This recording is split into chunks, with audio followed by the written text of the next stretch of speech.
Good morning, everyone. Anteruan sarnai.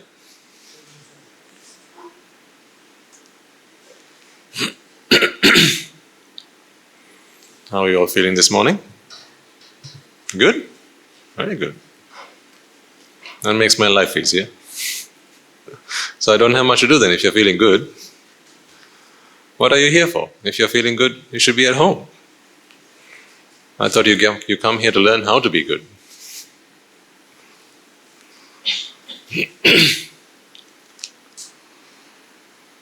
I know you're all good, but you're here to be better, right? Better than good? The best you can be? You're good now, but then there are some times when you're not so good, huh? Yes. We all have those days when we are not so good.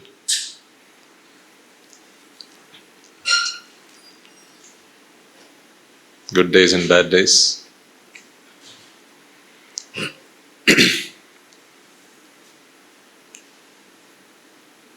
So we're here to learn how to be better than good, how to be the best that we can be, and how to make the most of our valuable lives. So, let's make a start then. And to do that, let us all first take a moment to pay homage to the most magnificent one, the undefeated one, the unvanquished one, the infinitely compassionate one. He is our master, he is our teacher, he is our guide. He who went all the way to discover the path to deliverance, not just for himself, but for all sentient beings. And it is in his footsteps today we tread, on our path to liberation, seeking ultimate happiness and freedom from all suffering. So therefore, as we do that, let us also remind ourselves that we must take a promise to ourselves. We must make a promise to ourselves. This is an oath that we take, a pledge. We pledge our allegiance to the Noble Triple Gem, not because it is the nice thing to do, the good thing to do, but that is because it is the only refuge that we have. So with that in mind, let us all take a moment to pay homage to the Noble Triple Gem, seek refuge, as well as to observe the precepts before we begin today's proceedings. All right. Namo tassa bhagavato arahato samma sambuddhassa. Namo tassa bhagavato arahato samma sambuddhassa. Namo tassa bhagavato arahato samma sambuddhassa. Doctors' orders are not to speak. But then if I did that, how are you going to spend the rest of your week?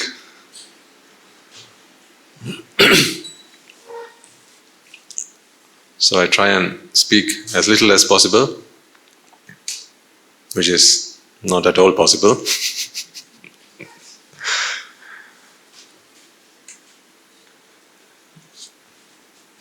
So that I can come and speak to you on Sunday. Because if you lived close to the monastery, you could come every so often. You could visit one of our monks or one of our Anagarika Mahatmyas if you have any problems you want to discuss with them, and they'd be able to help you as well. But it is not convenient or practical for now. So therefore, these sermons have to continue. Because I understand more than you, for now, the value of noble companionship. It's what the mind associates with, the mind becomes. Simple as that, ladies and gentlemen. Remember the two parrots? One fell with the hermits, the other fell with the burglars. Association. You are who you are today because of your associations. Show me the 5 people you spend most of your time with, and I'll give you A to Z about you. You don't even have to come and talk to me. Without speaking a word with you, I can tell you everything about you if only I spent some time talking to the 5 people that you spend most of your time with. I'll find out who they are and then I'll tell you who you are. That is not something special, it's not a special gift or a skill that I have. That is just the way it is. The mind becomes what it thinks. So what do you think? You think what your environment gets you to think, right? Why are people always going on about how young children spend far too much time playing computer games, far too much time watching films, far too much time watching Superman? Do you remember when you were younger? I don't know, did you have Superman when you were younger? Superman was just making a debut when I was younger. Remember what you wanted to do after you watched Superman? You got the curtain or a bed sheet or maybe one of Mama's saris. You draped it around your neck and then got on a couch or something, maybe climbed up a ladder, and then you were lucky that some adult was where you were and said, Putra, get down, get down, get down. Because when you see what Superman does, you want to do what Superman does. When we were younger, we want to do what our adults did, right? What our parents did. You had a pair of slippers, but so did your father. Which one made you happier? Getting into which pair? Not yours. It made you happy to get into your father's. Because we are always a product of our environment. We just need to get out of this thinking that we have free will. It's time you got out of that. If that was the case, advertising would have nothing to do. If you thought and you decided and you did what you wanted to do, then advertising has no part to play. Why is advertising such a big business? How come advertising is such a big business? They make a lot of money, and a lot of money also goes into investing, into further developing advertising strategies, right? And they study psychology. Why do they study psychology? Because through studying psychology, they know how to change the psyche. That is what they do. You're influenced all the time by your environment. You speak like the people you're surrounded with. Just sometimes, if you have the chance to sometimes go into the slums, right? Like on occasions we go on Pindapata, right? They speak a very different language to what you do. When you see a Swami Nuhanse and how you speak to a Swami Nuhanse, or to each other, that when we bump into each other on the street, right? The way we greet, we talk to others, it's very different there in the slums. Is that because you're good and they're bad? Environment. Environment. Why are you so cautious about the people that your children spend their time with? Why are you always so careful about and vigilant about your children's friends? You are, aren't you, as parents? You're always so mindful about that. Who do you spend your time with? Who's your best friend? What do they do? What do their parents do? What are some of the things that he says? Like if your child comes home one day and he starts using some swear words, what's the first thing you're going to do as a mother? You go to the school, won't you? You go to the school, you speak to the principal, you speak to the teacher and ask him, Madam, my child doesn't speak like this normally because we don't speak like this at home. See? That is your rationale.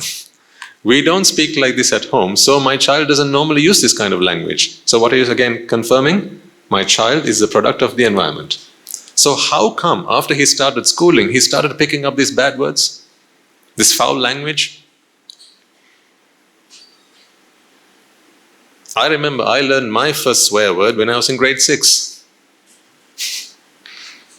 Who do you think I learned it from? My mother.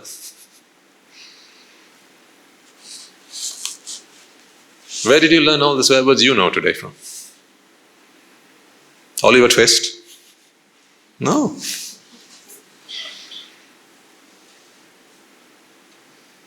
You learnt it from your buddies, your friends at school. Who interested you in pornography? Your friends from school. They're the ones who said, I have a site. You have internet at home, right? This is website. Go on it. That's where you picked it up, from school. School, tuition class, environment. But the effect that it had sometimes would last a lifetime. See, it's so easy. It takes a second, a split second to get one into a drishti. We talked about drishti last week. It takes a split second for you to be convinced that something is nice, something is pleasurable. But it takes you sometimes more than a lifetime to get out of it. Remember the first smoke you took? If any of you smoke, or at least used to smoke and then gave it up, which one was harder, getting into it or getting out of it? I dropped my case.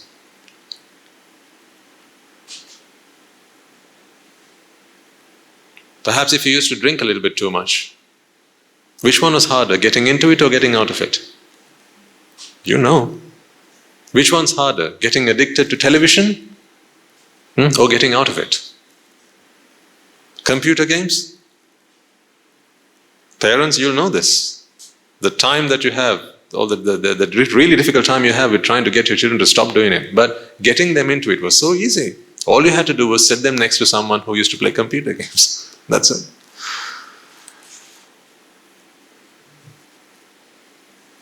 That's why you are a product of your environment. So please get out of this thinking that I rule my life. You don't. You don't. The brand of bread you have is determined by your environment. You have a favorite brand of bread, right? When you go to the supermarket, you walk down the aisles and you go down to the right bread and you pick that. And you think, see, I have free choice. There are lots of choices and I make my choice. In fact, one of the reasons that they have lots of different makes, sometimes all from the same company, is so that they can fool you to think that you have free choice. Ha ha ha, gotcha. The same company will make 3 brands of soap, sometimes more, no less. All used for the same thing. All used to become fairer. Or to smell nice. Or for a supple skin. All for the same purpose, but they'll come in 3 brands. So that when you walk into the supermarket and you see all 3 brands laid out, you get this feeling that you have chosen. But really, it is not you who has chosen. And regardless, it matters not which one you choose, they've made their profit. I'm not speaking against them, by the way. We never have a bone to pick with the world. Never. Right? Even if everyone out there was vile and vicious and all they wanted to do was to exploit you, right? And dry you out of every dime that you have in your pocket, I wouldn't have a problem with them. Because we are not here to fix the world. We are only here to fix minds that want to be fixed. That's it. I'm a garage. If you want to get your car fixed, bring it here. I'm not a traveling garageman. This is the garage. If you want your car fixed, bring it here. But I don't go covering potholes on the roads. I don't go clearing the roads and checking if there are any pebbles on the road or any stones on the road, which if you drive over, it's going to damage your car, right? Or chip the paint. I'm not going to go do that. That is not the job of the Mahasangha. The police will do that.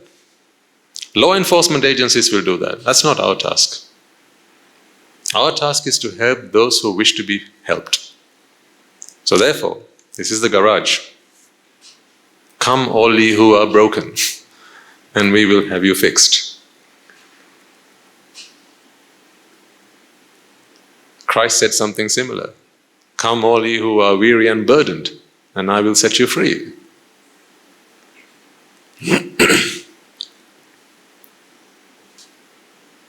So that is why I come here. I made that promise even at the monastery. If I'm alive and my heart beats and I can speak, I will be there on the Dharmasana, as long as at least there's one of you in the audience. Because I don't have much faith in the devas. They may come, they may not come. They don't make their presence known. So I don't want to waste my breath in case they've got other things to do. Plenty of times in the scriptures we see, right? In the Tripitaka, the devas, they come and meet the Buddha. They come to the Buddha and say, Venerable Sir, I have come to you for some counsel. I have come to you for some advice. And the Buddha gives him advice.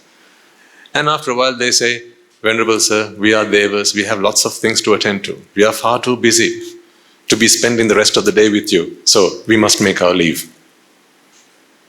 And so then they leave. On some occasions the Buddha says, if he had stayed for a minute longer, if he'd stayed for a bit longer, he would have realized the Dhamma. But he's far too busy.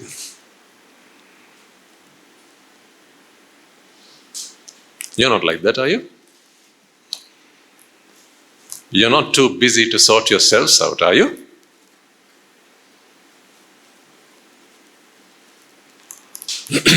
But noble companionship is everything. Everything. If there's one thing I could say that would be conducive to Nibbāna, just one thing, right? The precepts, the practice, becoming a monk, right? All of these things support.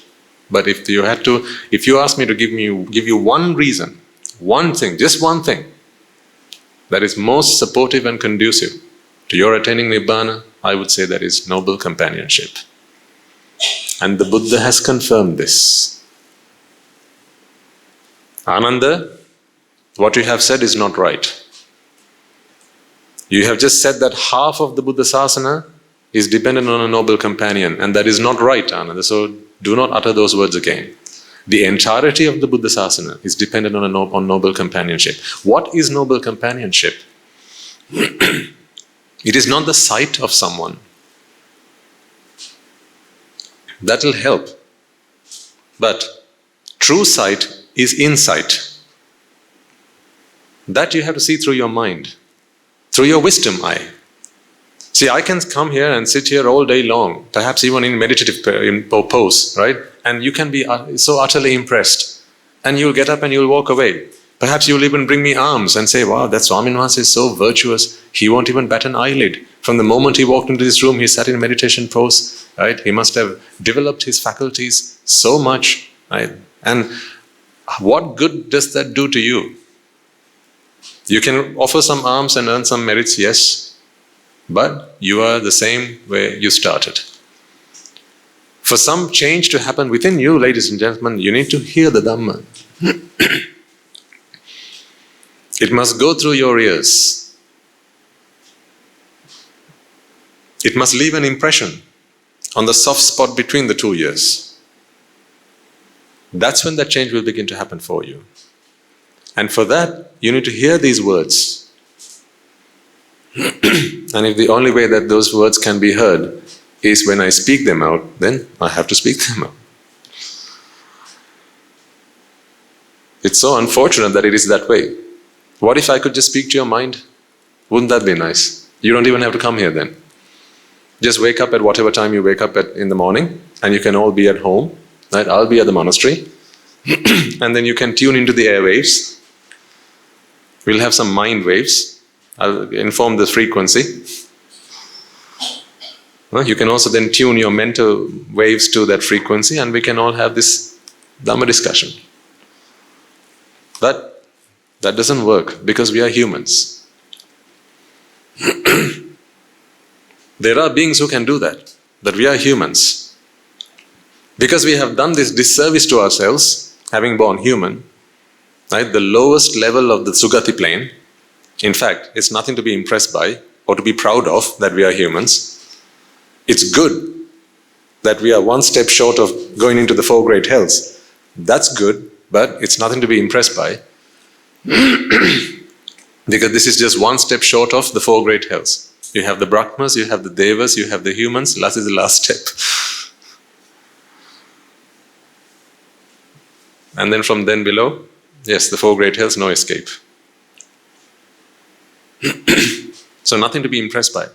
See, do you think this is something to be impressed by? I have a sore throat and yet I have to speak. Something to be impressed by? Just think about the plight that we've got ourselves into. How many meals do you have to take? And what good does that do to you? Has that made you happier? Has that made your life content? You know, there's a rent we have to pay for this damn thing, and if you don't pay it for 3 days straight, they kick us out. You can't negotiate after that. You can't ask for better terms. Year on year, you can't ask for a discount. You can't.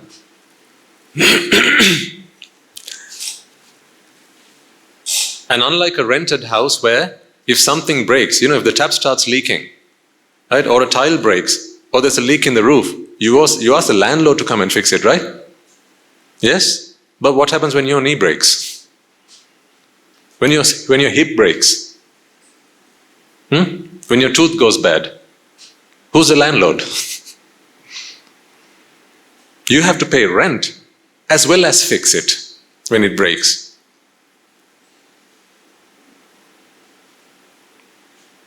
Become mindfully aware about these bodies that you carry around with you.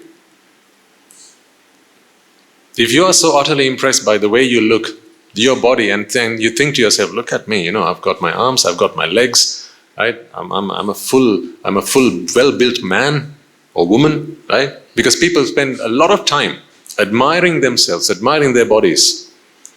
There are magazines dedicated for that sort of thing. There are websites dedicated for that sort of thing. There are television channels dedicated for that sort of thing. To glamorize the human body. Young girls from a very formative years, right? They're fed all sorts of stuff about how to tweak bits about their bodies. How the way their bodies are, when the way the bodies they're born with is not perfect, is not good enough. So they're given this, they're given an idol. This is what you should aim for.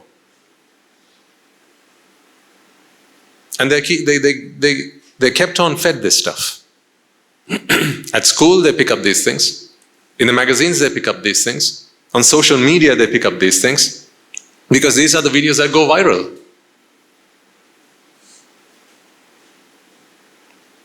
Some woman, she'll come on Facebook or on whatever social media and say, previously I used to have a small chest, but now I've got a big one. Look at me, aren't I very attractive? And you have your 12-year-old watching this at home on Facebook. Nothing wrong with Facebook. Just like there's nothing wrong with a knife. It is your intention that is right or wrong, not the tool, not the device. TV is not bad. What you show on TV can be bad. But your 12-year-old daughter at home, she watches this. Because they're looking for a role model. Young children, they're always looking for a role model. They're like sponges. Whatever environment you put them in, they soak it up.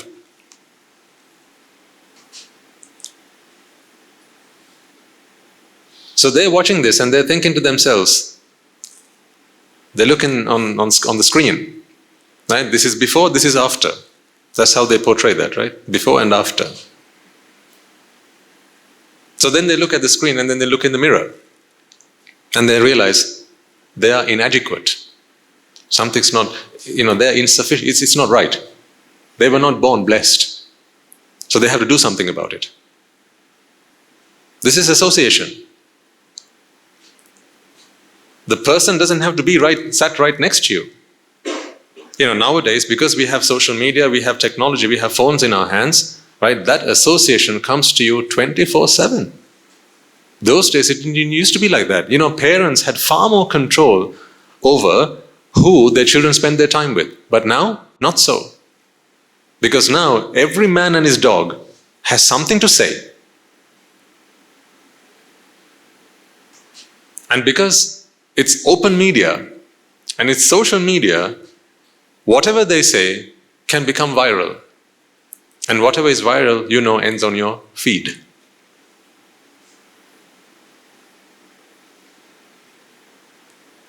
And you wonder why it is so difficult to bring your children up. Why it is so difficult to get your children to do what you want them to do. It's because you're only one voice.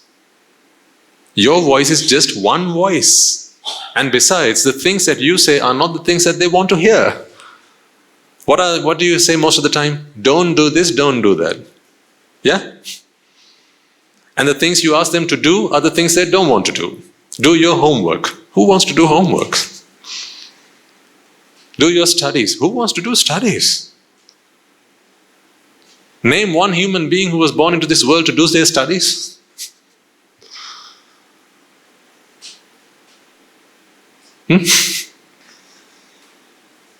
There was one man I know who was born into this world. He wanted to become God's son. He wanted to be God's messenger. There was another man that I know who came into this world and who said, Aggo hamasmi lokassa, jetto hamasmi lokassa, setto hamasmi lokassa. I know a man who did that. Show me one man who came into this world and said, I'm here to do my homework.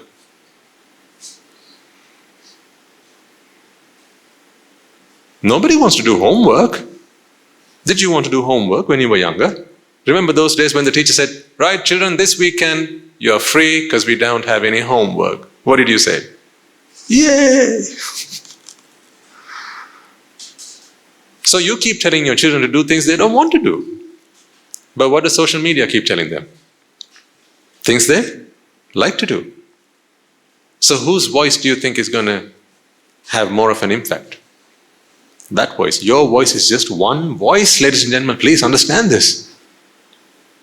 In the same way that my voice is just one voice. But if you don't hear that voice as well, which you hear on a Sunday morning, then all the other voices that you have are only voices that keep pulling you into a worldly existence. They just keep sucking you down this rabbit's hole. From one vexation to the next vexation, from that to the next vexation, from that to the next vexation, vexation after vexation, right? All you do is keep going, seeking this pleasure, like the donkey behind the carrot, always one step behind. Forever hopeful, but hopelessly hopeful. When did you ever achieve the happiness that you were promised? I ask you. You were promised happiness, weren't you? When did you ever achieve it? They promised you, your tongue will please you. Did it? If it did, why do you still seek happiness? They promised you, your eyes will please you. So go sit yourself down in front of a big screen. And if it's not big enough, get a bigger one. And if it's not curved enough, get a curved one. And if it's only two-dimensional, get a 3D one. See, technology is very advanced. The promise that you will one day be pleased, that is all you've been living with, a promise, an unfulfilled promise. Wake up.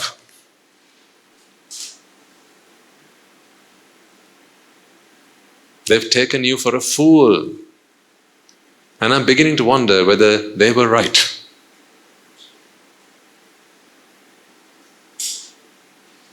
You are the product of your environment. The car you drive today is influenced by the messaging that happens around you. Subliminal messaging, you know this stuff. Word of mouth is the best form of advertisement, is it not? You know this stuff. I'm sure there'll be marketing gurus among yourselves. People who've invested most of their life studying marketing and the human psyche and how do you speak to a mind so that they're convinced. What do people buy? Do they buy things or do they buy people? You tell me. People buy? People buy people. That's why the salesman who comes knocking on your door is dressed so smart. That's why he's clean shaven. That's why he wears Prada. Because he's got to make a good impression. Nothing to do with the product he's going to sell you.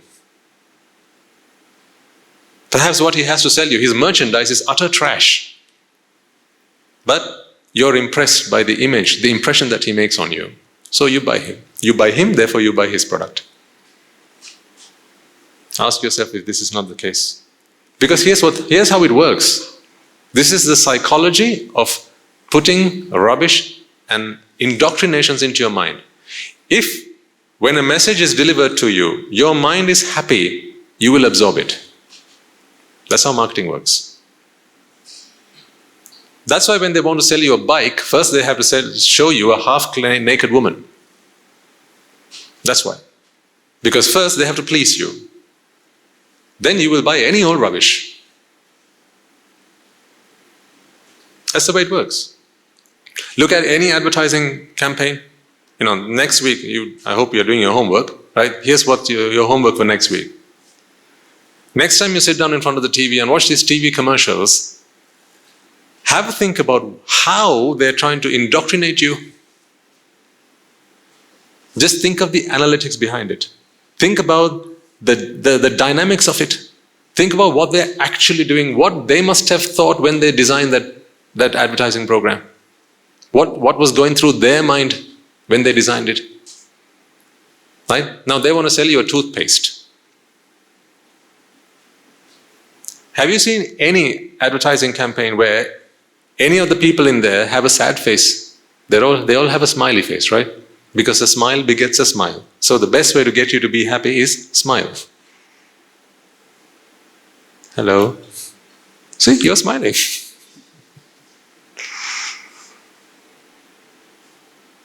Because when someone comes in front of you and smiles, right, even if it's a stranger, because they're all strangers on TV, you don't know any of them, right? They're actors. But when they smile, it makes you smile. And when you smile, biologically, when you smile, all these feel-good hormones, they all start taking over. And one leads to the other. Nama leads to the Rupa and Rupa leads to the Nama. So, I can get you to smile in two ways. One, I first say something you like to hear and then you smile. Or I smile and then you smile and then you feel good. It can happen both ways. So either the smile comes first and the joy comes next. Or joy comes first and smile comes next. Either way, you're joyful. And once you're joyful, now I've got the best breeding ground. This is fertile ground for me to plant my message. That is, this is the best toothpaste. You should buy it. Next time you sit in front of your TV, right, and you're watching the program, and nowadays they have more commercials than the actual program, right? It used to be the other way around, but now in between the commercials they show you a bit of the program. It didn't used to be like that back then. Because people have to make their money. If something is free, what is being sold? Why is Facebook free? What's the product? Sorry, I asked the wrong question. Who is the product?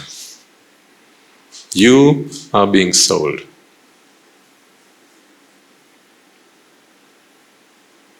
So if TV channels are free, what's being sold? Why do you think they go through all that effort? The people who act in it, they get paid a lot of money. Apparently acting is you can make a fine fortune doing that. Apparently, I've never done it, so I don't know, but people say so. If I'm wrong, my apologies. It's a glamorous industry and people are quite happy to get involved with that.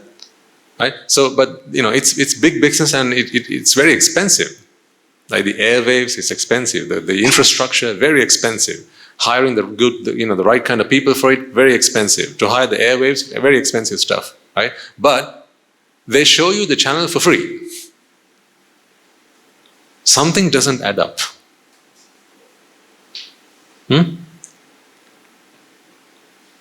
A TV program, 2 hours long, costs a fortune to put together, but they show it to you for free. Something doesn't add up, right? How does that work? Of course, you know this stuff. There's the commercials. Do they charge you to show the commercials? No? Sure? Who pays for the commercials? Oh, okay, I'll prove it to you.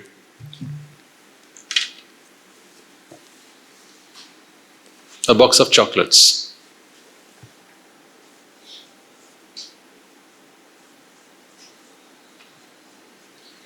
Okay? 500 rupees.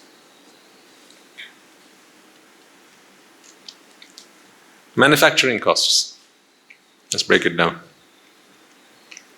In fact, the actual amount of chocolate, right, and whatever the ingredients are in this, okay, the cost of the ingredients. It won't be that much. I mean, this is just, it won't be that much. In fact, usually when they mark up a product, it's about 5 times the cost of the actual product, right? So let's just say 100 for that. Then there's packaging, 25. Then there's distribution, because they have to get the product from the factory to your doorstep. Let's put another 25. Right, so we have a running total, we have 150. Then they have to pay wages. Yes, because there are the people who work in the factories, there are the salesmen, right? There are the office workers, the people who pick up the phone, the customer center, operations line. Right? All those things have to be paid, right? At another 25, 175. But you're not going to buy this if you don't know about this. Would you? Of course you're not going to buy this if you don't know about this. If you didn't know about this, you wouldn't buy it. So then you have to be informed about this. And to do that, they have to advertise it. So that will come in the shape of posters, banners, TV commercials, newspaper advertisements, radio adverts, and all sorts.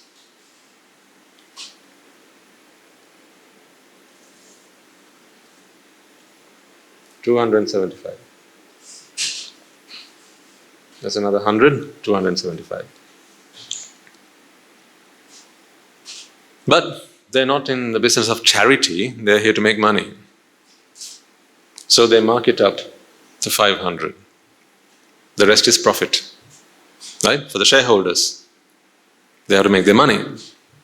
Now, this 100 was the 100 that they had to spend so that you got to know about the chocolate. And they designed the advert so that once you watch it, you want it. Because they'll design the advert in such a way that it'll make you feel that if you don't have this chocolate, you're going to die. This is what you need for your health. This is what's going to bring you good luck for the next 25 years of your life. Your wife will stay with you until you die if you eat this chocolate. She will never be unfaithful. You know all the kind of rubbish they put on commercials. You know this stuff. Have you not watched the adverts where they say, like mother's love? I'm not going to, name anything specific because it wouldn't be nice, right? But like mother's love, what? A loaf of bread. A bottle of milk. A tub of butter. Like mother's love. Is that what mother's love is? A tub of butter. I mean, that comes from the cow. So what actually are they implying? Actually, I get what they're implying. Only cows would fall for this stuff. So yes, like mother's love. But that's how they brand it. Once again, I've got nothing against the people who do the advertising campaigns. In fact, I have a lot of respect for them. Why? Because they are masters in this art. You got to appreciate good work. Yeah, you got to appreciate the devil. Right? The devil's good. When what he does really well. You got to appreciate good work. In the same manner, I respect them. Here's who I don't have respect for. People who fall victim to this.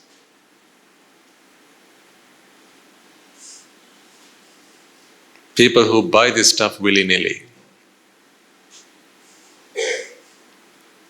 So do come out of this thinking that you are free to make your own choices. You are here right now, ladies and gentlemen, because of the influences that you had.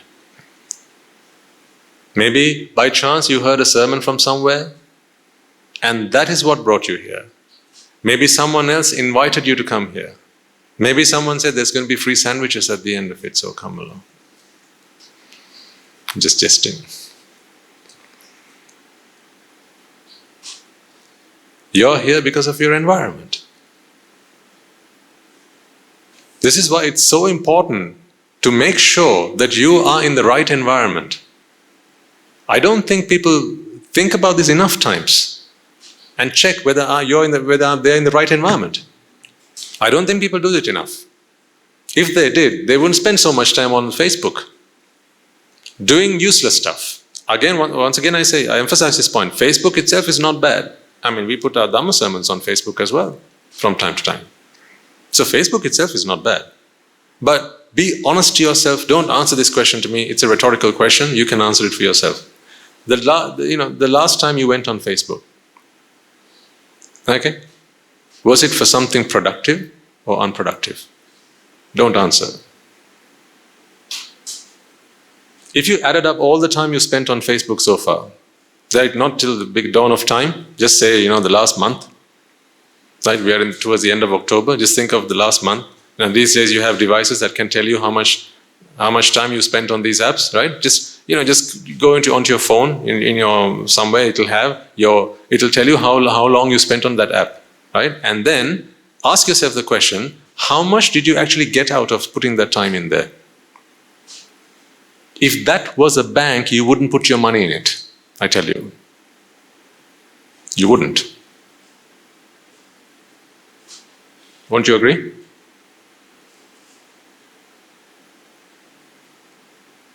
But you think 100 times before you put your money into a bank account.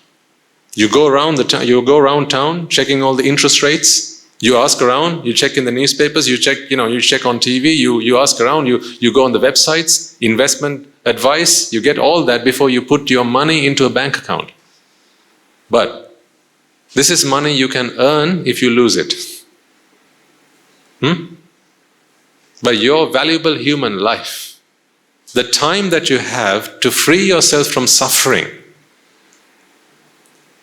I think what I'm really I'm asking you to do, folks, is to redefine what being human is about. Please. What is your definition of being human? Most people's definition of being human is doing things that humans do. And what do humans do?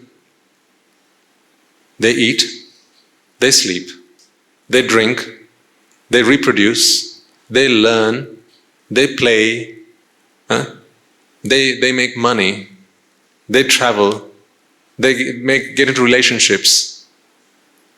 This is what people do. A few things more than what animals do. Animals also eat, they sleep, they drink, and they reproduce. But they don't do much more than that.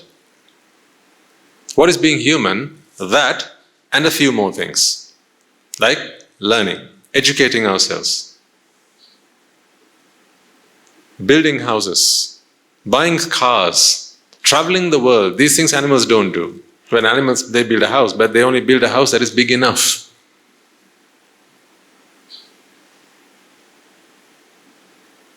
Have you seen a lion build a 3-story den? No, right?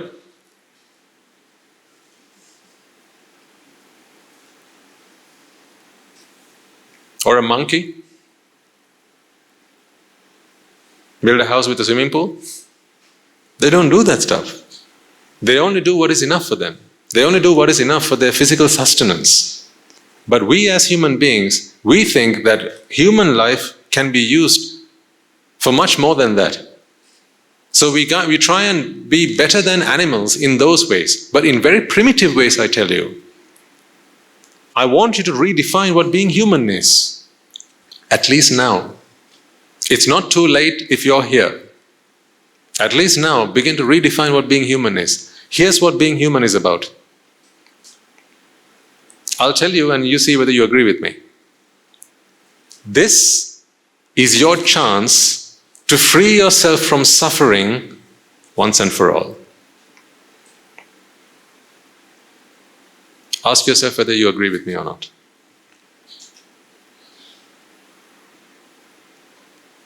Let me say that again. Being human is your chance to free yourself from suffering once and for all. If you ask me, that is what being human is about. Now ask yourself, is that what most people do, having been born human? Do they free themselves from suffering once and for all, or is all they do go through life, vexation after vexation after vexation, and just seeking relief from those vexations and enjoying the pleasure as they go along? Is that what being human is about? Don't you want your human life to amount to something at the end of it? Do you know the difference between distance and displacement? Distance is how far you have traveled. Displacement is how far you are at the end of that journey from where you started. Yes? Would it not be a very sorry tale if at the end of your lives you will have to say, I have traveled a lot. I have traveled very far. I traveled many leagues. But hey, I'm back where I started.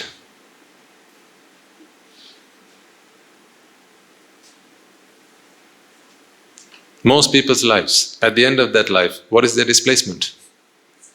0. They are born crying and they die crying. Displacement? 0. Meaning, that's just fuel that has been wasted. What is the fuel there then?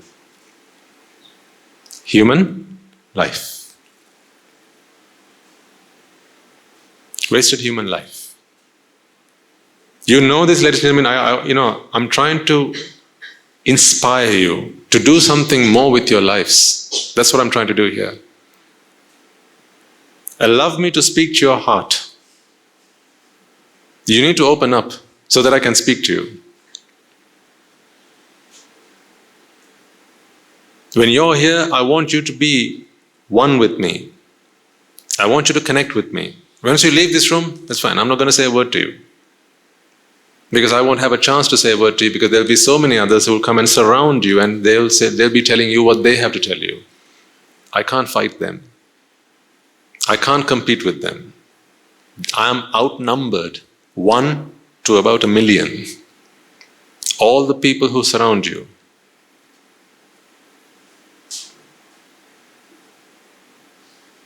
And it's not because they are vile, it's only because they don't know the answer themselves. It's a blind leading the blind. That's what it is a case of. Blind leading the blind. Take a moment to think about how much property you have. Just for a moment, right? Just, remind yourself how much property you have. Whatever that might be. Right? Collectively, we probably got enough property to buy half the land, half of Sri Lanka. Right? Just take a moment to think about how much property you have. Now tell me, you spent how much of your life acquiring that, building that up from nothing, raising it up from the ground, brick by brick. Just think about this. Some may have not just property here, but maybe in other parts of the world as well. Maybe you have a tower to your name on the moon. Soon enough that will happen. When this is not enough. How many houses do you have? 1, 2, 3? How many acres of land do you have? 1, 2, 3? I mean hundreds. There's a coconut estate, there's a tea estate, there's a rubber estate. Maybe some of you have your own private island somewhere. All that you built from nothing, right? But did you actually put nothing to build it? You put in something. Just the dollars? Just the rupees and cents? That, if you lose, you can regain. But you put in something that you can never get back. The chance to achieve the ultimate bliss. The chance to free yourself once and for all from suffering is what you are investing. I'm trying to show you that you're making a very uninformed investment, which is only going to make you a loss at the end. I don't think you want to go into this investment because you're walking into it blindly. Like you're walking into investments in your life blindly. You don't know what you're doing. See what you invested in building up that business? Yes, you have to live, of course. We have to make some money. But we have to make some money. We have to have some wealth, some property so that we can survive. But is that what you put in most of your life into?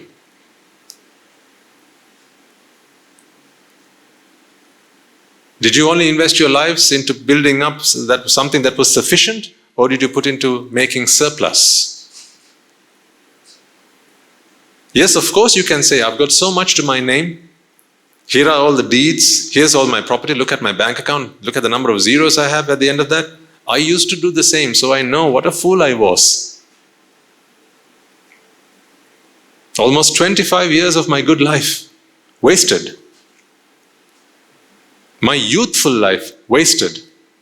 If you ignore the first 7-10 years, which we are very young, can't understand the thing that's going on around us, just ignore that, right? But then from 10, say 15, on to about 25, a good 10 years of my life.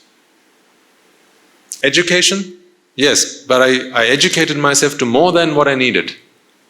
Property? More than I needed. Cars? More than I needed. Wealth? Much more than I needed. In 60 years of having lived my life, well, give or take, let's say in 30 years from now, when I'll be ill, when I'll be too weak, when I'll be too weak to be doing anything, let's just say I have another 40 years left in me, let's just say, right? In 40 years' time, I'll be good to no one. When that day comes, I can look back at all my educations, my paper qualifications, all the property I have built, all the money I have in my bank account, and then what claim do I have to them? Just one, to say, see all the things I built up. I can say that, and that's all I have. Just being able to say that, because none of it will really actually belong to me in 2 minutes when I'm gone. But to earn that, to earn the right to say that, I invested real human life. Because when you're gone, someone else will put their name against your bank account. Yes or no? All the property you have, someone else will come along and they'll just erase your name and put their name. The solicitors will work through that without a problem, but you have to pay them in advance as well for that. They'll take part of the estate as solicitor fees, so that they can erase your name and put someone else's name. For a temporary feeling of entitlement, look what you have sacrificed. You're not sacrificing something temporary, you are sacrificing something permanent. For a temporary claim, to have something to your name. Once again, I'm not saying you have to let go of any of it. I'm always against this letting go idea. You know this. I always tell you, it's not about letting go. Buddhism is not about letting go. It's about realizing. Realization and letting go are very different things. I'm not asking you to let go of anything. I'm asking you to realize what you're doing to yourselves. And ask you the question then, are you happy with what you're doing to yourselves? Are you happy about the way your life is going? Week after week, how many sermons have we done by now? 20? About that? So see, 20 weeks I've been coming here talking to you. That time has passed, hasn't it? You didn't even realize it. 20 odd weeks have passed since we started talking. How much have you realized? I ask you. I'm not asking you how much you've let go. I'm asking you how much have you realized? Here's how you can make that assessment. What are you now investing your human life in? I'm here to help you realize the value of human life. That is all I'm trying to do, ladies and gentlemen. I'm here to help you realize the value of human life. They don't teach you that for science. They don't. They'll teach you how to prolong human life. Yes. They may teach you how to live it carefree. Yes, but they don't teach you the value of human life. They don't teach you that. Because they don't understand it themselves. That's because their definition of human life is a very different definition to the one that I hold today. Most people invest human life to earn for themselves something that they can claim to be theirs until their life is done. That's it. How much property did your father have?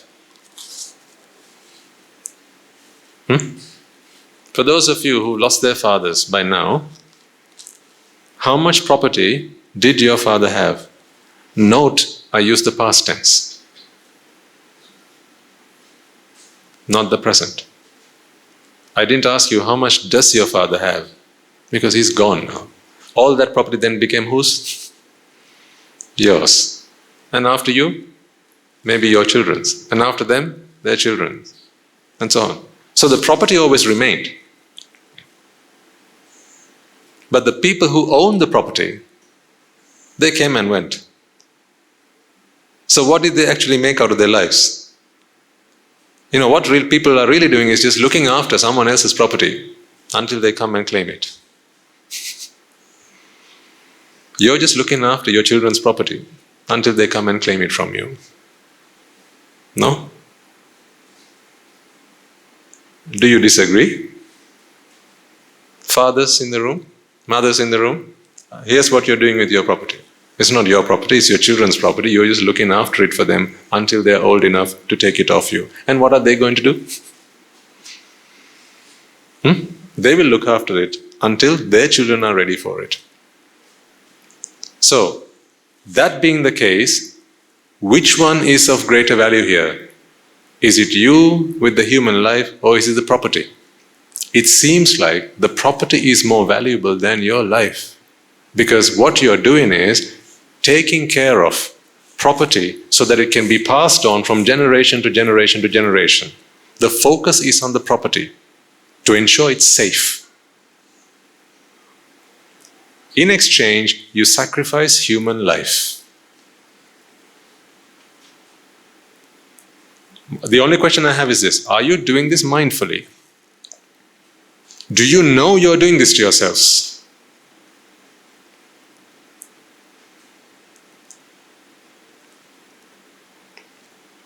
Do you know this is happening to you? Perhaps you may not until someone shows it to you from this angle. This is a different perspective on life. It's just a different perspective. See, you're looking after someone else's property until they come along and take it off your hands. That's it. Actually, you're looking after someone else's wife.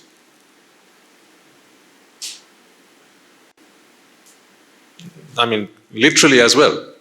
If you have a daughter, you're looking after someone else's wife until they're ready to come and take her off your hands.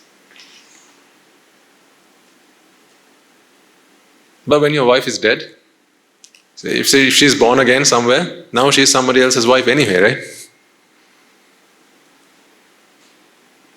Yeah, when she's dead and she's born somewhere else, now she's someone else's wife anyway. So, for the time being, you're looking after someone else's wife.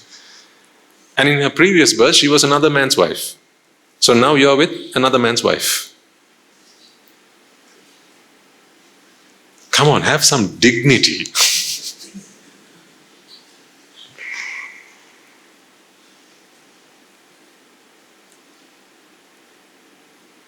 Am I bursting all your bubbles?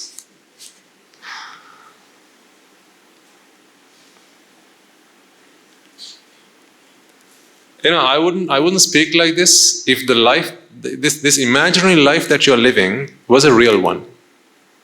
Right? This dream world that you're living in, if that were real, I wouldn't bother waking you up. Trust me. If the matrix were real, I wouldn't unplug you from it. I wouldn't bother. I wouldn't try to. But the matrix is not real. It's a make-believe world. And they're feasting off you. I can't watch that happen to you. They're feasting off you. So come out of this thinking that you are the Lord. Come out of this thinking that you determine, you decide all the things that you're going to do with your life. That is not the case. You're being influenced heavily by your environment. In fact, right now I'm influencing you as well. I'm manipulating you. I'll be upfront about that.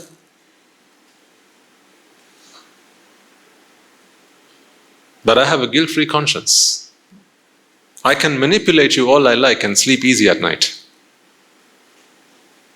Because I know why I did it and why I'm doing it. It is not to get anything out of you, anything at all. It is to give you what I have. I'm trying to convince you to take what I have because I enjoy what I have today. I'm in a state of bliss that you are still to experience. I invite you to try it out. All I'm asking you is to take a different perspective, ladies and gentlemen. Not to let go. I keep saying this time and time again, lest you think that I'm trying to ask you to let go of all the things you have and go and live the life of a hermit. Not so. Don't ever let go of anything you're not prepared to. Do the preparation first. When I left my lay life behind, I had no regrets. Zero. To this day, there's not been a single day in my life where I wished, ever since I became a monk, not a single day where I wished, oh, I wish I had my TV. Oh, I wish I had my phone. Oh, I wish I had my laptop. Oh, I wish I had my wife. Oh, I wish I had my car. Oh, I wish I could go traveling. I'll let you in on a secret. The other day, we went for a sermon at Sri Lankan Airlines. They invited us to do a sermon for a group of their senior executives. And so we went there, did a sermon. So while I was in the waiting room, right? While I was in the waiting room, some of the staff, they came over and said, Swaminathan, please don't be offended by this. And I honestly wasn't, not one bit, because I realized that they were making the best offering that they could. No, they didn't give me a jet.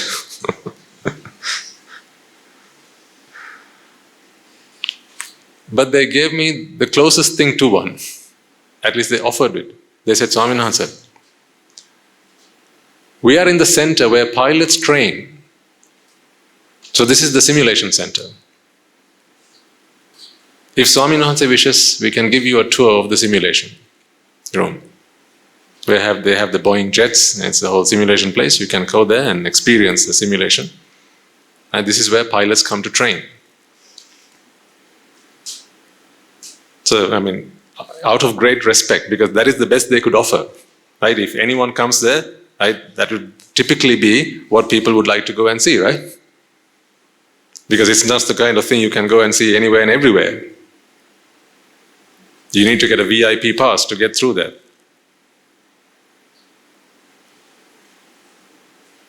So I spoke to the person who came and spoke and made the invitation. I said, "Sir, I've already got my pilot's license.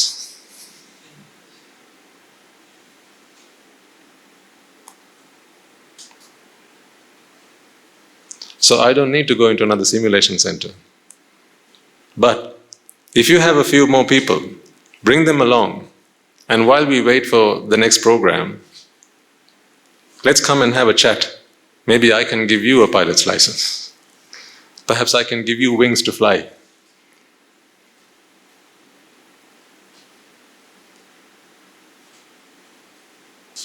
Folks, when I have realized that there is no sight that is worth seeing, do you think you're going to find me in a simulation center? Do you think you'll ever find me in Singapore going sightseeing? There's only one sight worth seeing in Singapore. People who are yet to understand the Dhamma. That is a sight worth seeing. That sight I'm prepared to see when the day comes, if the day comes. But there is no other sight worth seeing. I don't come to Rajagiriya for any other reason than to see this sight. Minds hoping for freedom, hoping to be free. Minds, human lives, waiting to be saved. I can't save you, but I can give you the path to freedom. I can show you the path. You have to walk it, ladies and gentlemen, you have to walk it.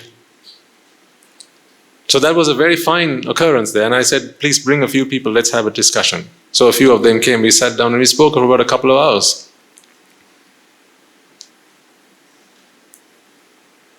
And honest to God, right, there wasn't a single chitta that arose within me.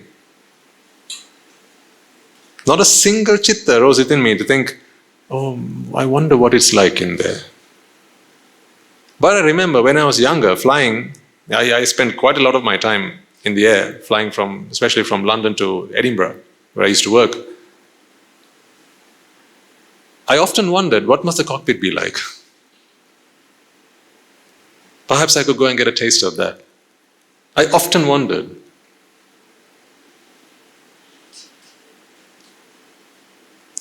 And here's an opportunity. Some might give a king's ransom for that. But it didn't interest me, ladies and gentlemen. I'm not boasting about myself. I'm boasting about the Dhamma. I'm boasting about the Sasana. That's what I'm boasting here. Not me. See what the Dhamma has done to me. A man who couldn't be in one place for 3 days straight. A man who used to look forward to a weekend, a long weekend, so that he could go around traveling, watching things, looking at things, enjoying good food, dining, adventure. I loved adventure. Rock climbing, canoeing, all sorts. Cycling. Those were the things I used to do for kicks. Those are the things that thrilled me. But not anymore. Those things don't excite me anymore. They don't make me happy anymore. I don't see any pleasure in them anymore. And no, I haven't let go. I've just realized.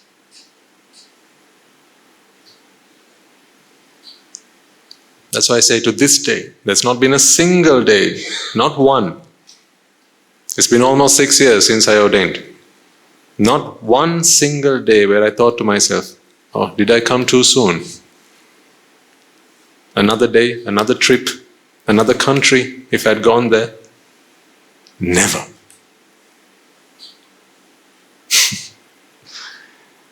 If it is a lie that I speak, may I be struck by lightning.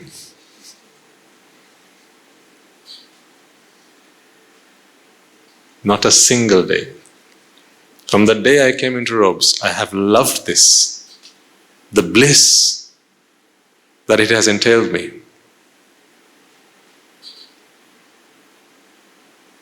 the joy that it has offered me, the noble association, the noble companionship that I'm surrounded by, and the truth, day in, day out, is always the truth that resonates in my ears.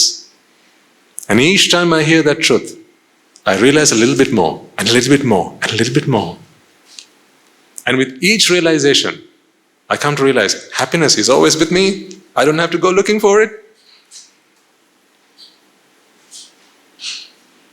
I cook my own rice. I cook my own food. I cook my own happiness. So then why do you go looking for it outside? And you keep on looking for it, ever hopeful. One day I will get it. One day I'll find that movie. When I watch it, I will be thrilled. You think to yourself, how many times have you done that already? When is that day going to come, I ask you? You'll all die with unfinished business. That's what's going to happen. Unless you do what the Buddha says, you'll all die with unfinished business. And what happens with unfinished business, you'll come back to finish it. That's what happens. That's why when you're dead, you're born again. Unfinished business. Unfinished how? Because the business you're in is trying to be happy. That is the business. Trying to be happy. Trying to be joyful, trying to be merry. But that carrot is always one step ahead because it's tied to you. So one step you keep forward, the carrot always moves one step forward. You know the drill. But ever hopeful, but hopelessly hopeful.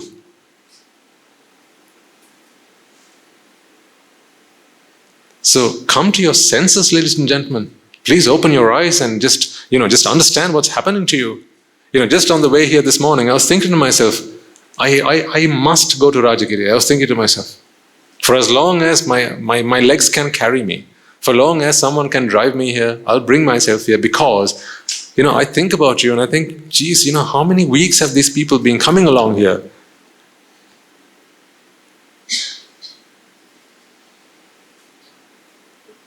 And I still haven't been able to convince them enough.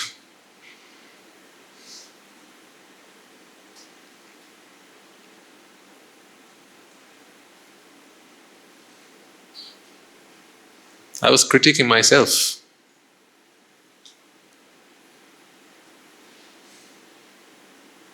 "20-odd weeks, more or less. We've been talking about this. It's good. I honor you and I appreciate you, and I hats off that you keep coming here. But what I want for you to happen within you is for you to realize this truth. We are not going to meet every day like this. You know that, right? There's going to be a last sermon, you know that, right? This is not like Kopika Day. There will be a last sermon. That will be the last sermon either because of you or because of me. I need something to happen within you before that day comes.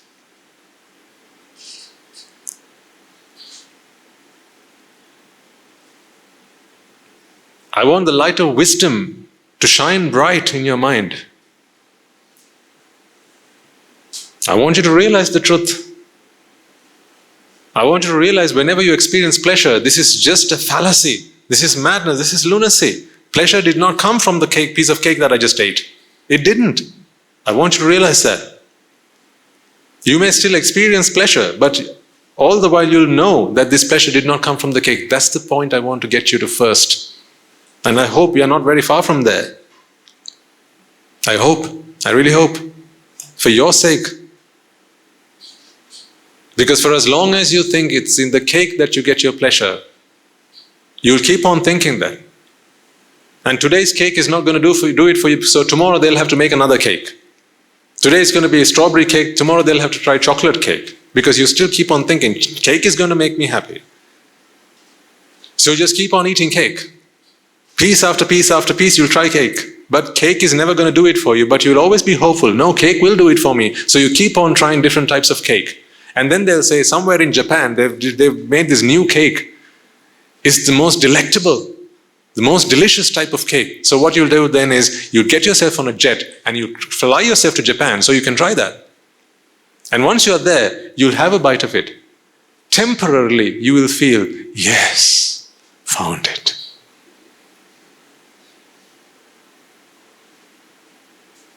Temporarily. But that temporary pleasure, if you don't come to your senses in that moment, you will think came from the cake. When in fact, it was simply your relief from vexation. The vexation that had been building up in your mind all the while as you were preparing yourself for it, packing your bags, getting yourself on a jet, flying all the way to Japan, getting yourself off at the airport, getting yourself to the restaurant and trying it out. All the while, vexation building up inside, almost bursting at the seams. And at the moment you get to experience that, you think that pleasure came from cake. So here's what else you will do. You will become an ignoble friend. How so? You'll go around telling people. You'll go around telling others, there's this wonderful cake. It's the best there is, you've got to try it. In the same way that you were indoctrinated, you will indoctrinate somebody else. This is why the Mara has enlisted all of you to do his dirty job.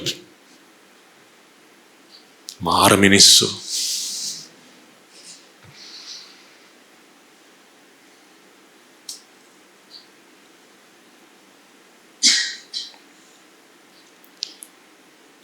When are you going to leave Mara's clan and join the Buddhists?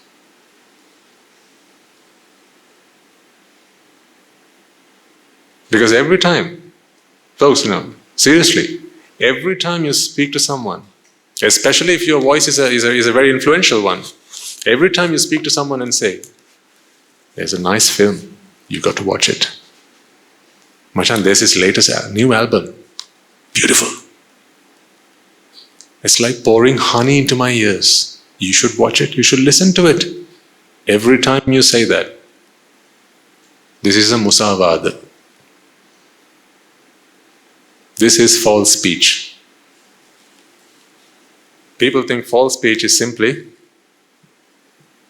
giving a white lie. When are you coming? Today or tomorrow? I'm coming tomorrow. When actually you're coming today? People think that is lying. That's not lying. What harm does that do? At most, it might be a temporary loss for them. Right? They miss the opportunity because they were expecting you tomorrow, you've come today and they missed the boat. So what? They'll still die. Won't they? If they miss their appointment with you, are they not going to die? No, they'll still die.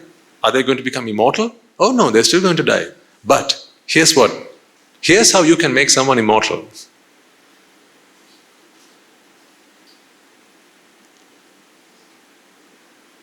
Tell someone that a piece of cake is delicious. You give them that hope. If they are indoctrinated by your words, this is the musavada, the worst kind of musavada. Right? You give them that, you drop that word on them. That seed is planted in their minds because their minds are fertile ground for false speech. Because the mind is ridden with ignorance and attachment. So the moment you give them hope that happiness can be found in that piece of cake, now they'll go looking for it. And then they'll try the cake. And when they try the cake, they will be relieved from vexation. And then they will experience a moment of pleasure. And then they will think that pleasure came from the cake. And then they'll keep trying to eat the cake. Keep eating more and more and more. But soon enough they'll realize, I keep eating more, but I'm not being happy. But then he said that the pleasure was in the cake. So maybe it's not in this cake. Perhaps it's in another cake. So I'll try the other one. See what you've done to them?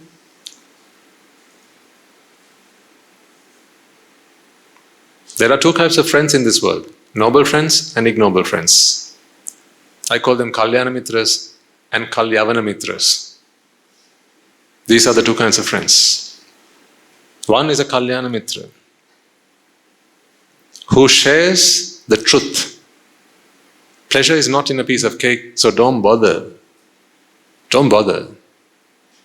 Don't bother going after it. Don't bother getting on a jet. Don't bother doing more than you need to do for your sustenance. When we have food, ladies and gentlemen, as Swami Nahan says, on days you observe precepts like the civil, you may do this as well at the temple. We do the pratyaviksha. Patisankha yoniso, pindapatam patisevam. Neva davaya, namadaya, namandanaya, and so on. This is the perfect mantra. See, this was devised by the Buddha. In this stanza is contained the purpose of eating. So beautiful. If you want to know why people have to eat, check out that stanza. That's why people have to eat. Not why people want to eat, but why people have to eat. Neva davaya, namadaya. It is not for the purpose of glorifying my body. It's not for the purpose of pleasuring myself.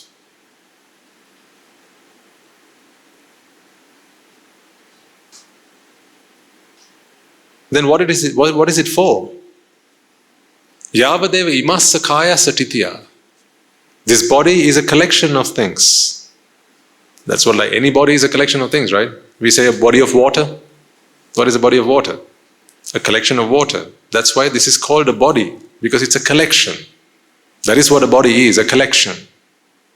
The human body is a collection of things that enables these things to work in unison with each other to do the things that a human is supposed to do.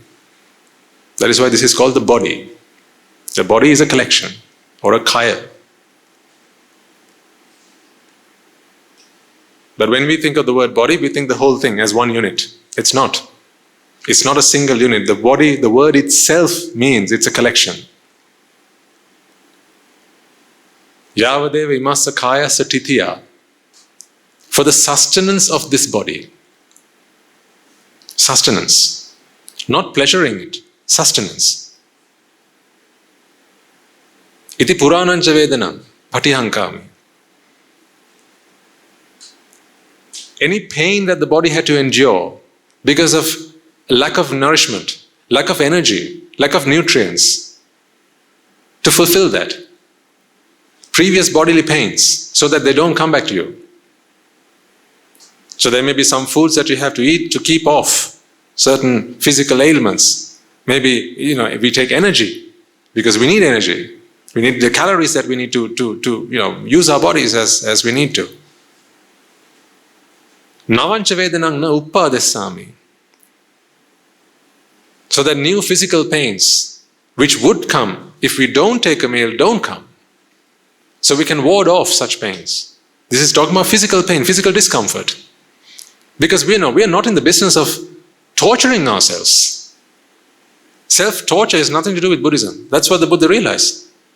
Even before he became the Buddha, he realized, this is nonsensical.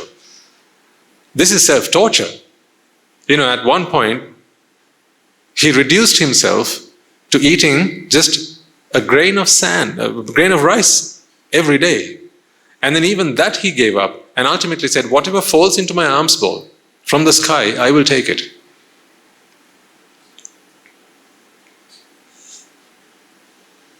He pushed it that far. You've seen the Bodhisattva statues of the time where he was an ascetic, where you could touch his stomach and you would feel his spine, and touch his spine and you would feel touch his stomach. Right? He was so thin. That was self-torture. And then he realized self-torture is not what you need to do. Because really, what he was trying to do was, again, this was bad association. Ultimately. Even the Bodhisattva had bad association. Because the people who were with him told him that the way to cleanse yourself of your defilements is to punish yourself for the bad deeds you've done. And keep on punishing yourself until you have fully paid off. Until you have fully, what's the word?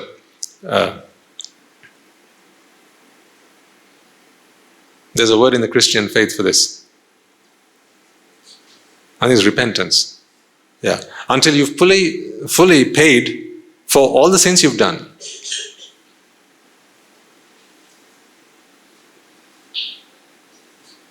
And then he realized this is not what you need to do. Had he stayed there like that for another day, that would have been the end of his story. Now he had experienced both. Living an indulgent lifestyle as well as living the other extreme. And then people think, so therefore he gave us a medium, not a medium rather, the middle path. Therefore not indulgence, but not self-torture, somewhere in the middle. That is not what the middle path is. Because the middle path has nothing to do with the body. It's wrong to say it's the middle path, to be honest. It's not the middle of anything. It is a medium. At school, when we learn, we will educate ourselves at school, they have a medium of instruction, right? So you learn either in English, in Sinhalese, in Tamil, right? There's a medium of instruction. In the same manner, there's a medium of liberation. So it's not the middle path. Majjhima Patipada cannot be translated to middle path, although that's what you'll see in most textbooks. So what do? Let's go protest, shall we? No. That's not our task. People do what they can as best they can, and if that is not the truth, then it's, that's everyone down to themselves, right? Every man for himself. It's not the middle path that the Buddha taught. What the Buddha taught was the medium to liberation. Majjhima is madhya. Madhya is medium. The medium to liberation. Now you understand the word medium. So like sound needs a medium to travel. Yeah? In the same way, to travel to Nibbāna, you need a medium. And that medium is the Noble Eightfold Path. It's a path. That is the medium to liberation. It's not the middle of anything. It's not the middle between two extremes. That's not what it is. But most people think, not too indulgent, not the other extent, middle.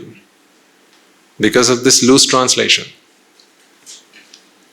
But I need you to understand that what the Buddha speaks of, that's why I say, oftentimes I tell you in the sermons, if you have a luxury lifestyle, you don't have to let go of that. And then you might wonder, but then Swaminatha, Buddha speaks of the middle path. So how can I live a life like this if I'm not following the middle path? I have so much for myself. I have these cars, I have these houses, I have this property, I have so much wealth to my name. How can I live the middle path with all this money, with all this wealth? Then you have a problem. But I tell you, Buddha's middle path is not a middle path, it's a medium. It's a medium to liberation, nothing to do with being in the middle of anything. And on the other hand, say you've got nothing to yourself. You've got nothing, no wealth, no property, you just about make ends meet. And almost on the verge of asceticism or austerity. Then you might come and ask me, Swaminatha, how am I going to attain Nibbāna like this? I live a very austere life. I have hardly anything to my name. Like, think about Sunita and Sopaka. Do you think they took the middle path? What middle path did they have? They were considered scum of the earth back then. The lowest caste there was. Hardly anything at all. But the Buddha saw them, he preached to them. If you need the middle path to Nibbāna, how much time should you be in the middle? Tell me. How long must you be in the middle until the Nibbāna happens for you? So you don't live an indulgent life for 10 years, a life of austerity for another 10 years, then the middle path, for how many years must you live that? Not too much, not too less. How many years? And how long did it take Rajagiriya to understand the dhamma and become an arahant? Just a few words. How long did he live the middle path? Rajagiriya was a non-believer back then, right? So he had his own faith. And he was called Rajagiriya because, I remember I explained to you what Chivara was last time, right? He wore twigs and branches of trees and that sort of thing. That was his clothing. He was clad in that. That's why Rajagiriya. Daru is dara, wood. Bits of wood. That's what he had around his body. So he came to the Buddha, he'd heard about the Buddha from someone, and someone said, the Buddha is here, he's here to preach the Dhamma. Then I must go see him. And so he left, looking for the Buddha, on foot, non-stop, until he met the Buddha. And he said, Venerable Sir, please preach the Dhamma to me. I have come looking for you. You are the purpose of my existence. I need you, I need to hear what you have to say. And then the Buddha said, Rajagiriya, I'm going on alms right now. I'll come back to you later. Right? After I finish my alms round, I'll come and talk to you. And Rajagiriya said, Venerable Sir, but I don't really trust my life. What faith can I have? How can I trust my life? So then the Buddha gave him a sermon, a very short sermon, the shortest sermon ever given. Rajagiriya, ditte dittamattam, sute sutamattam, mute mutamattam, viññāte viññātamattam. Got it, Rajagiriya? Sir, I got it. Rajagiriya becomes an arahant. Tell me, how long did he live the middle path? If for Nibbāna, you need to be on the middle path, not too indulgent, not too austere, how long must you be on the middle path?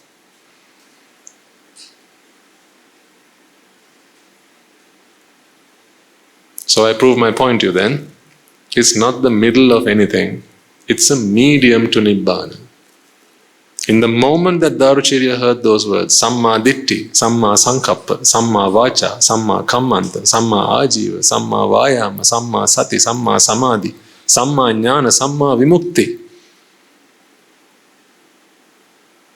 This is the medium that he traversed mentally in his mind because his wisdom was so profound.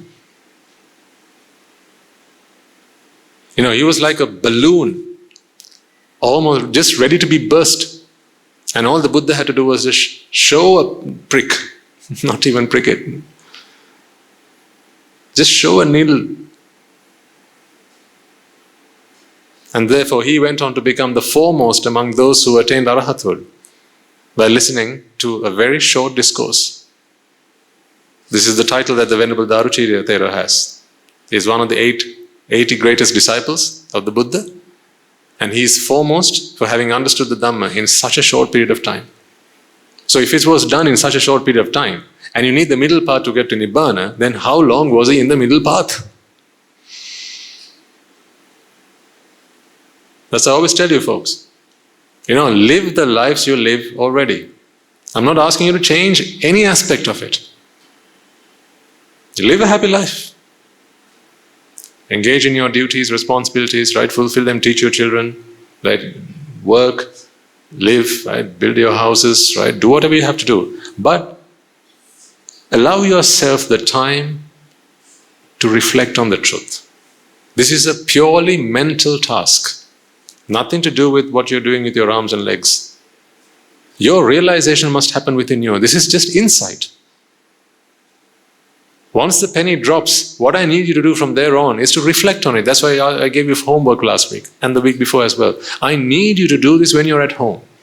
Otherwise, you're only doing it here on a Sunday morning. One half of a day, you reflect on the Dhamma. 6.5 days, you are in Mara's clan. What hope do I have?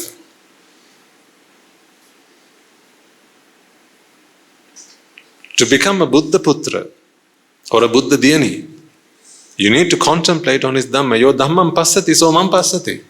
If you want to see the Buddha, you have to be with his Dhamma. So contemplate on the Dhamma.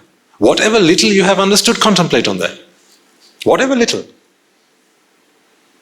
There are those among you who've been coming along for every sermon. I've seen you every week. So by now, I've given you plenty.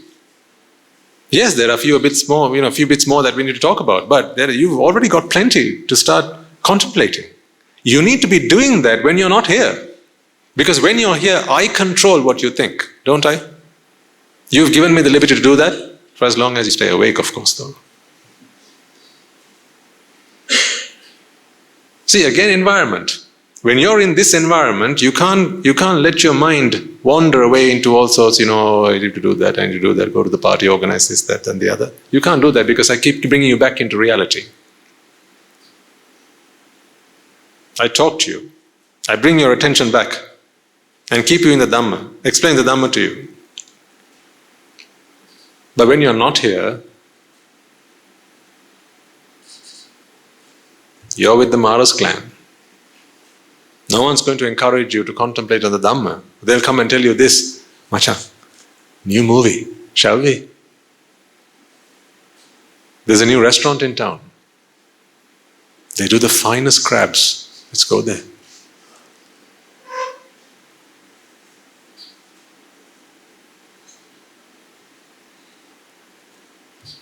How many different types of kottu have you tried by now?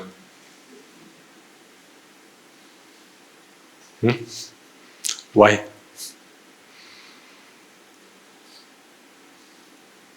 Honestly, why?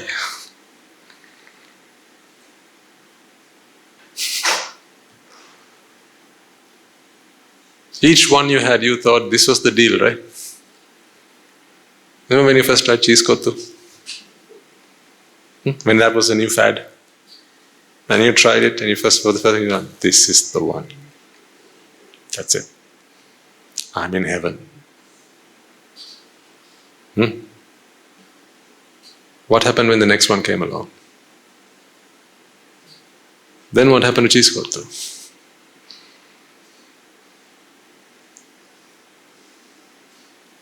You can never be satisfied by pleasing your senses. And for the simple reason that your senses can never bring you happiness. Because happiness does not exist outside.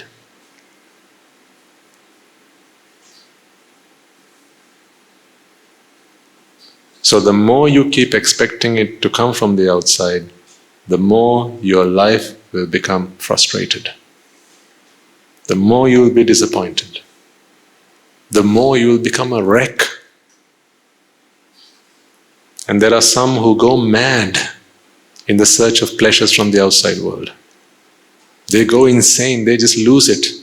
In fact, the reason most people go insane is because they were expecting happiness to come from the outside, right? And on one occasion, any hope of it coming to them was lost.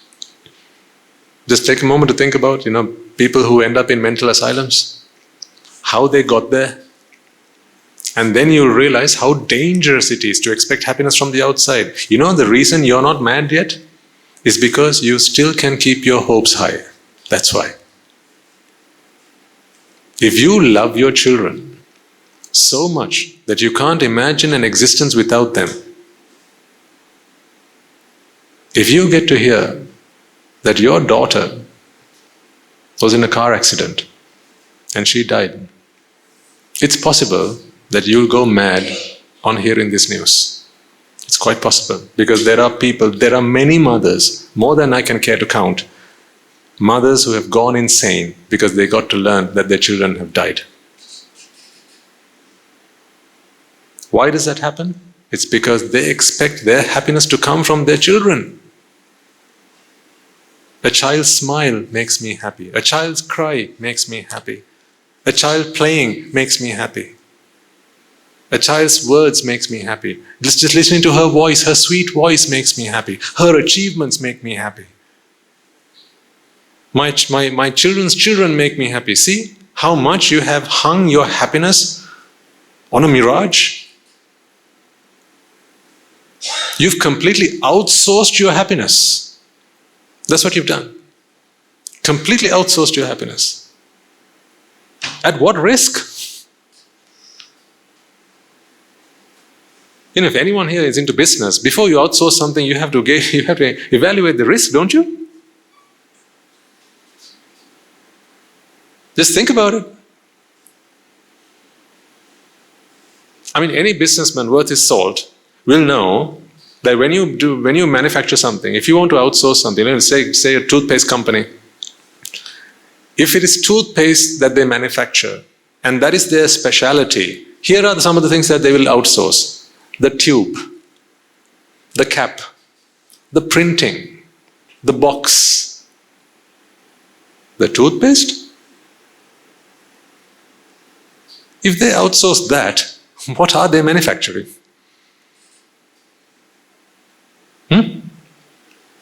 So they insource, or rather they keep with them what their speciality is, and they outsource the rest. Does that not make good financial sense? Good economic sense? Absolutely. Makes perfect sense. Most things that you see around you are like that. Right? Usually companies, when they manufacture things, they don't manufacture all of it in one factory. They usually outsource stuff and then bring it in and then assemble them. You know this stuff, right? So, if your business is happiness,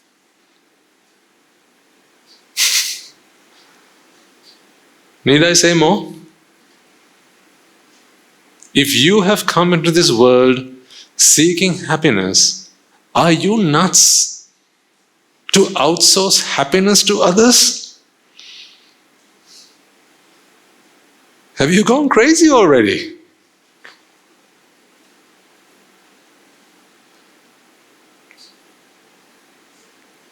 I mean, I get outsourcing other things, but how can you outsource your happiness? Because that is what you have come into this world for.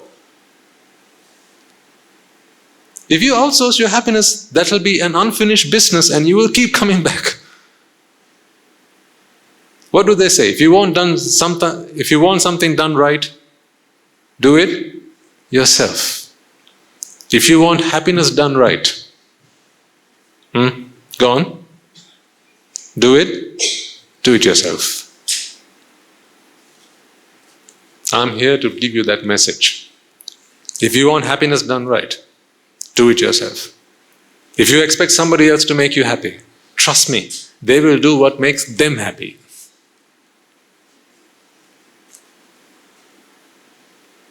That's why despite your whinging and your moaning, your daughter will still run away with the guy that she's in love with. You can tell her, but I am the one who brought you up. I am the one who fed you. I am the one who looked after you. I am the one who wiped the tears off your face and the poo-poo off your bum. I am the one who doted myself on you and I dedicated my entire life to you. How do you do something like this to me? She is just a mind. When the mind is vexed, all it seeks is a vent for that vexation. She doesn't care much about who else is around her. You know this. When you are vexed, you do things that are completely irrational. That is why later on you begin to wonder, why did I do that? When you come to your senses.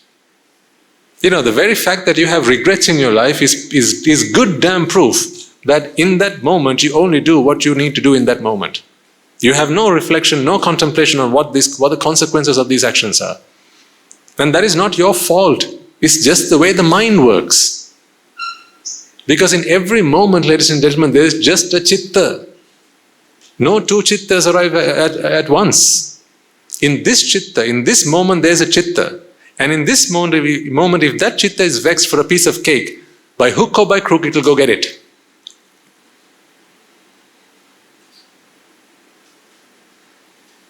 That is how chittas work.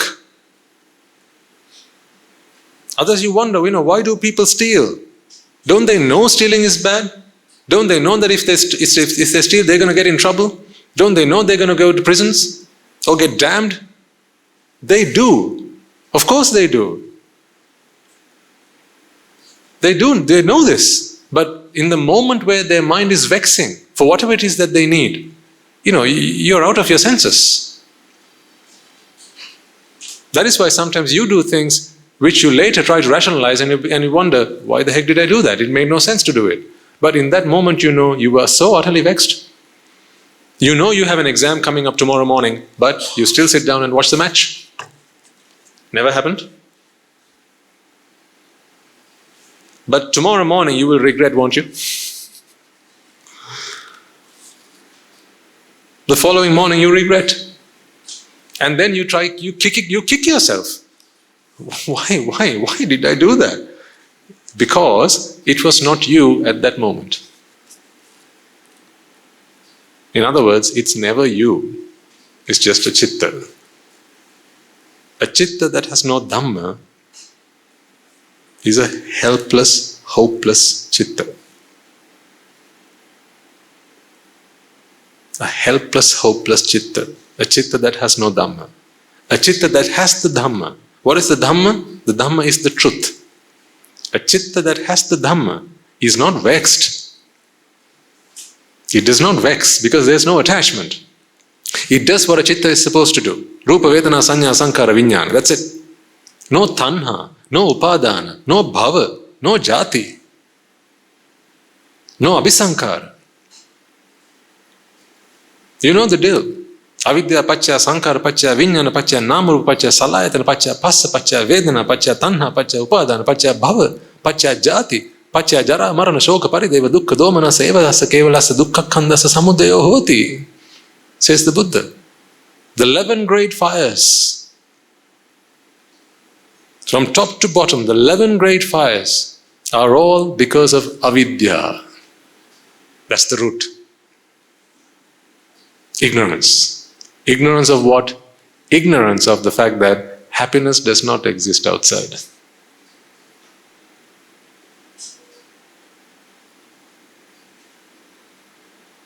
So the more you keep on thinking that happiness will come to you one day from the outside, your Prince Charming will one day bring you your happiness. That on your next birthday, you will get happiness wrapped up in a gift, in a box. The more you keep on thinking like that, folks, careful, one day you will go mad. One day. The reason you've not gone mad yet is because still you can be hopeful. That's why. If you go into the mental asylum, go to Angoda and speak to a few people, no, can't speak to them now, it's too late, but if you find out their stories, right? If you try and find their stories, why have they ended up there? It's because they've lost something. Maybe a sudden accident. They lost a child. Maybe they lost their car. Maybe they lost a job. Maybe they lost their mother. Maybe they lost a windfall that was due to come to them, but they lost it. Maybe they lost their honor. Maybe that's what they lost. Whatever, they've lost something that they were attached to. That's why. And they lost it for good. They had no hope of ever reclaiming that or regaining that. At that point, the mind becomes so utterly desperate. This is how madness happens. The mind gets so utterly desperate because now there's no hope. Imagine you wanted this. You want this pen? You really want this pen because you really love this pen, you really like this pen. It has much value to you. Perhaps even sentimental value. And I extend it to you and you go, you're hopeful now. Oh, Swaminas is going to give it to me. And then I pull it back. Oh, Swaminas is not going to give it to me. But he still has it. He might give it one of these days. See? And then I bring it closer to you again. Today's the day. Today he looks like he's pointing it to me. Maybe I'm just going to get it today. Maybe with a bit of luck, I can get it today. Maybe if I go and beg him, he might give it to me. Perhaps if I can just borrow it from him for a couple of days, he might give it to me. Or maybe, when he's not looking, I can just walk up to him and put it in my pocket and walk away. Then I can get it. See, begging, borrowing and stealing. But because I have the pen here, you can be hopeful. One day, someday, I can get my pen. But what happens the day when I take this into my hand and I break it up into pieces? Or I burn it.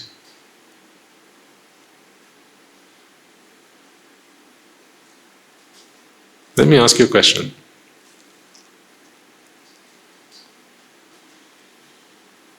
It's raining heavily these days, right? There's a lot of lightning, thunder, lightning and so on.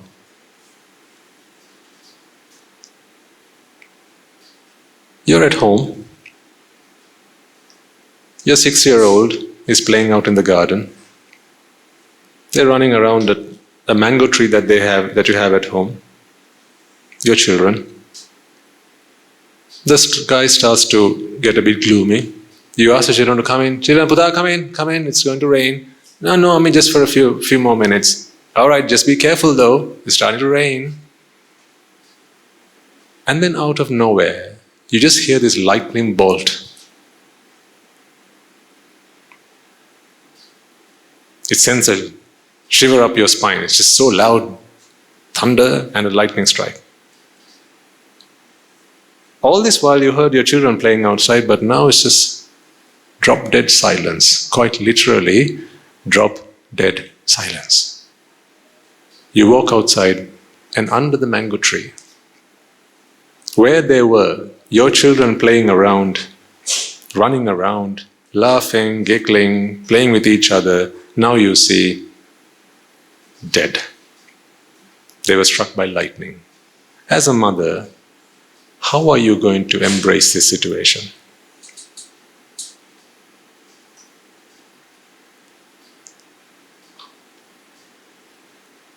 Too grim? No, because this happened in our country. Once it got reported, other times it doesn't get reported. Once it got reported. If ever you watch that video clip, this happened many years ago. This very incident that I just described to you, it happened in Sri Lanka. If you watch that video clip, and if you remember that incident, do you recall how the mother reacted to that? She could not believe her eyes. She knew that her children were dead, but she walked out to them trying to wake them up. Puta, come on, puta, ane puta, ane puta. And she couldn't touch them because those bodies were so hot. Taking her hands back from time to time because she was too hot. You know, these just melting bodies, that's all. The bodies had begun to melt. I mean, geez, we are talking about a lightning strike. 30,000, 40,000 volts in one strike. Usually more than that. The mango tree is on fire and the children just dead. 2 children, brother and sister, both young children. So the mother trying to wake the children up. At one point she realizes they are not going to wake up. Everyone else around, they knew, what's happened has happened. But the mother is still hopeful. As mothers are, hopeful. Not as mothers are, as minds are. Whenever you want something, you're always hopeful that you can get it. This is the state that you're in right now. You're always hopeful. In the next moment I can get it. And so was that mother. So she's trying to wake her children up, but she realizes they're not going to wake up. Then she becomes unconscious. She falls on the ground. People run up to her and catch her. In a few moments she regains consciousness. She looks around, where are my children? She asks.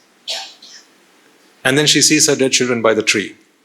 And she falls unconscious again. See, this is the mind going unconscious, ladies and gentlemen. When the mind can't bear the grief, the pain, it switches itself off. Because it can't bear that turmoil that's going on right now, in that moment.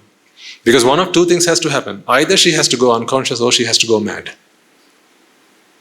Because the mind has a self-defense mode. It does. When this self-defense mode gets activated, if it does, that mode is called madness. You are not mad yet because your mind has not yet gone into self-defense mode. It is just a flick of a switch. When the mind realizes, what I want can no longer be got. There is no hope of ever getting it. My children are dead. The apple of my eye, they are dead. No hope of ever resurrecting them. There's no point in me living anymore. My whole life was about my children. When the mind realizes there's no hope that I can ever get my children again, the mind switches on its self-defense mode. And when it does that, the mother will now think that she still has her children with her. Isn't that what mad people do? The child is dead, but she thinks she still got the child. Have you not seen mad people in the way they behave? The mother who's gone mad will say, "Do it again. Go ask Dhu to come, please." Where are these children? Now everyone else in the room will know, but the children are dead. No, my children are not dead. What do you think's happened? What the mind can't achieve, it will make believe. That is madness. Proof to you that it is happening and will happen and does happen is angoda.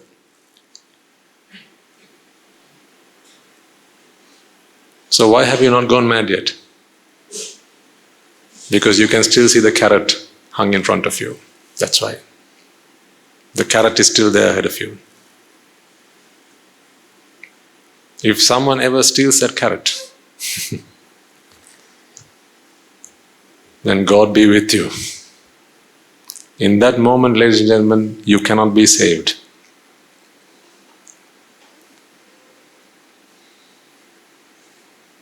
Patachara was on the verge of going mad. She was on the verge of it. All three of her children lost. Her husband dead. And she came naked, running to the Buddha. Please, I need my child.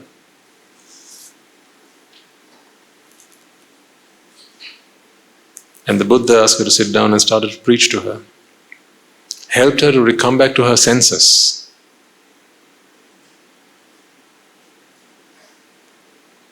Because the Buddha is the master of the mind. So he knows what's going to happen now. She was so lucky to confront the Buddha at that moment. But if she went to a psychologist, what do you think they'll do? They'll say, let me observe your behaviors. Let's run some checks. Book me in for, channel me at this hospital. Come next week, we'll run some checks, we'll have some discussions. And she put the stethoscope, let me see. It's not the mind that goes mad, the chitta goes mad. That's why I speak to you now, because you haven't gone mad yet. Whatever it is you have this craving for, whatever it is you have these attachments for, especially mothers, especially fathers, right? Because once you have children, it's very difficult to save you. You know, it's like they're born out of your own body. You feel you care more about them than you do yourselves. You know this. I also have a mother, so I know what she's like. For them, children is everything. Especially mothers and fathers, right? Yes, you have to do everything you can do for your children, but not at the expense of your own sanity. So especially if you love your mother, if you love your father, and children, if your parents love you very much, bring them here so I can help them. Because lest something happens to you, if something were to happen to you, your mother will go mad because she loves you so much. Love is only a curse in disguise. Love is good for the child, it kills the mother. That's what it does. 9 months of keeping your child in your womb, what did it do to you? Did it not accelerate your death? That burden on your body. And after a mother has, after someone becomes a mother, carrying a child for 9 long months and then feeding your blood and nourishing your child, that kills the mother. You're draining yourself of all energy. Because to stand up another human being, you have to sacrifice a part of yourself.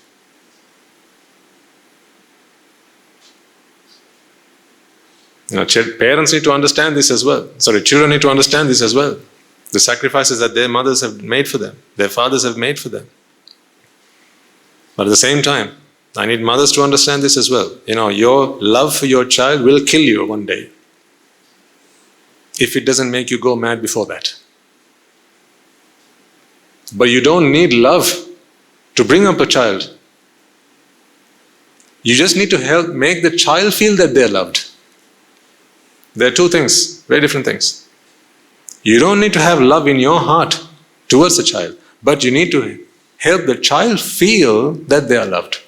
They're very different things. It's like when you're in a relationship, you don't love someone, but you want to help them think, you want them to think that they love you, or that you love them. So you pretend. You make pretenses and, so that the other person is always happy. But maybe, you're cheating on them. But you don't reveal that. So you might think, well, isn't that dishonest? Well, if you're willing to sacrifice your sanity for that, then be honest. Love is just another word for attachment.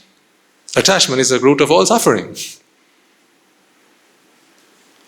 We have over 100 children at the monastery now. All young children. We love each of them dearly. But not a single tear would shed in my eyes if anything were to happen to them. But we look after them even better than their parents could. Because we give them a right upbringing. We show them the noble path. We teach them right from wrong, so that they can stand up on their own 2 feet. Not expecting, not begging, borrowing and stealing happiness from the outside world. But your parents were not able to give you that. That is why to this day you beg, borrow and steal happiness. You have outsourced your happiness. But that's what we do at the monastery. Every young child that comes under our wings. Because this is the duty of the Mahasangha. This is what the Buddha, Dhamma and the Sangha are for. And this is what I'm doing to you right now as well. In my eyes, you're children.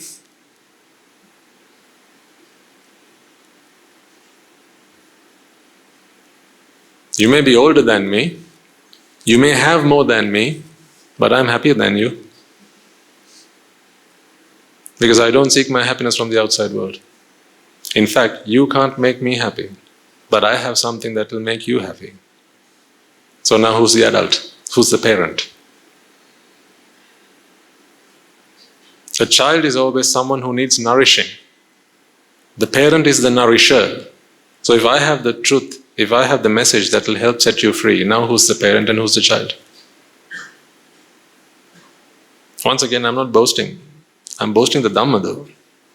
This is what my teachers did with me. So I want all mothers and fathers here particularly to pay attention to what I have to tell you. You haven't gone mad yet because you can still be hopeful, because the carrot is still hung up there. You can still see the carrot.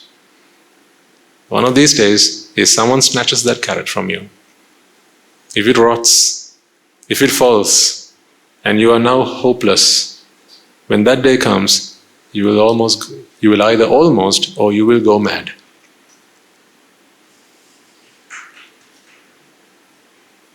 So do try and save yourselves before that happens. When that day comes, it's too late, I can't do much. Because I'm not the Buddha. I don't know enough to heal a madman. That I don't know. Whether we'll ever be able to do that, I don't know. We're still working out things. We're still trying to figure out the Dhamma. Is there a way we can actually heal a mad person? Someone who's actually gone insane. Can we go and give a sermon at Angoda and help them come back to their senses? We don't know yet. Because for that, ladies and gentlemen, you need to be able to take a drushti. Yeah? You need to be able to take on a drushti. Right now you can take on a drushti because you can make sense of what I'm saying. But once the mind goes insane, it does not have the discipline to make sense of anything. Because every chitta that arises, all it thinks about is the object of its vexation. In every chitta, all they think about is the object of their vexation. So when a person goes mad, they're constantly thinking about that object which they have lost. Constantly. Right now you think about something only when, you think about your children when you think about your children. When you're having your meals, you're having your meals, right? You don't think about your children then. But a mind that's gone mad cannot focus on anything else. That's why they can't do the things that you and I can do. That's why they don't behave like normal human beings. Because they're all constantly thinking about that. Have you not seen people who just talk? They've gone mad and they just keep on talking, just random things. And sometimes people think they're talking to spirits, and then they take them to a kattariya to try and do some black magic and then heal them. But that's not what's happened. They've actually gone mad sometimes. I'm not saying all the time. There are moments, occasions where that sort of thing might happen. But there are other times where people have actually gone mad. And then they just talk because what they wanted was someone to be in their lives. And that one person that they wanted in their lives is no more. Perhaps they're dead. But an imaginary friend or an imaginary person, an imaginary relation, the mind creates, because the mind is very good at creating things.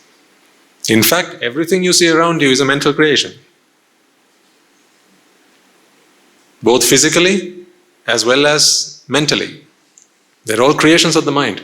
All of these objects came into this world because the mind once conceived it. Everything around here is a conception of the mind initially, and then it takes form. That's how the mind works. When the mind conceives something, it draws on energy that belongs to the universe. It draws that energy to take these shapes. But we call it a manufacturing process. There's a manufacturing process that brought this into the world. But initially it was a conception in a mind. And then the mind went to action. Because when the mind wants something, it will somehow find a way to get it. If it cannot be achieved in the real world, it will achieve it in a mad world. That's why people go mad. So don't you need refuge in the Buddha, Dhamma and the Sangha? What do you think? Normally, people take refuge when everything is lost. Right? That's when you call them refugees. I urge you to take refuge before you are lost. Take refuge now, before it's too late. Before the Buddha, Dhamma and the Sangha can't do anything for you. Right now they can.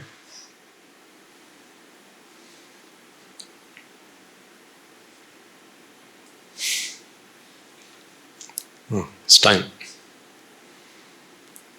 So one half of your day, of your week, not one half of your week, one half of a day of your week, I have done what I can. The remaining 6.5 days left to the Mara and his clan, his army. So from the moment you walk out of here, the moment you switch on your mobile phone, right? As soon as the Swaminatha finishes sermon, take your mobile phone and see how many messages you received in the meantime. Aren't you coming for this? Aren't you coming for that? Won't you come and watch this with me? Won't you come and do that with me? Mara. The Mara's clan, trying to interest you and invite you and indulge you in as many sensual pleasures as possible. These are all carrots. Remember, it's always a donkey that's behind the carrot. I don't think I need to spell it out to you.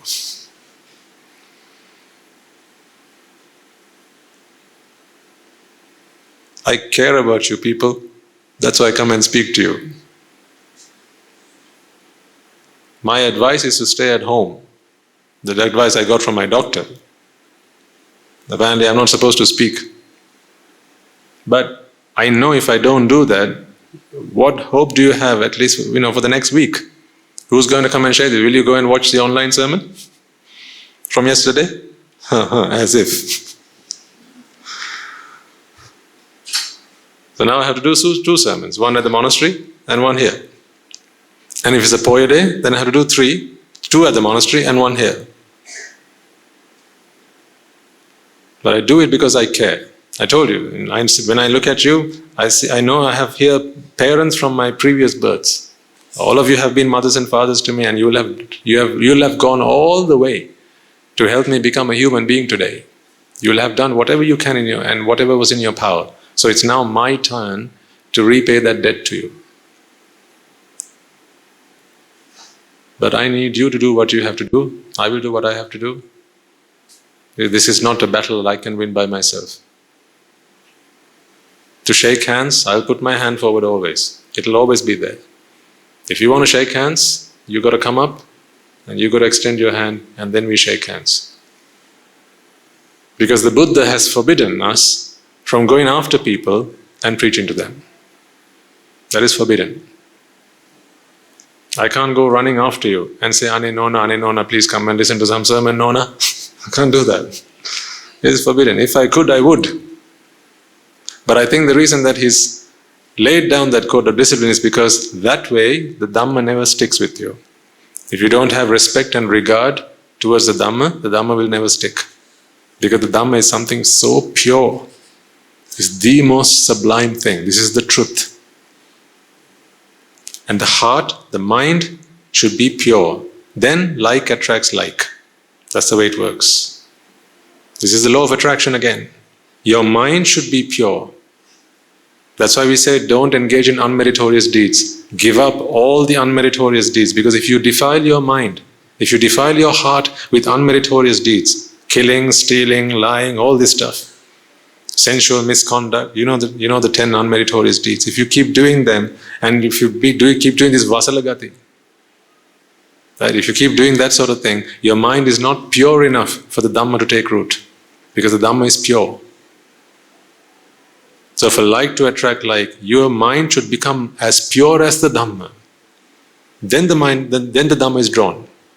Otherwise, these are just words. You will hear the words. You will understand the logic. But it won't plant. It won't set in. It will just float.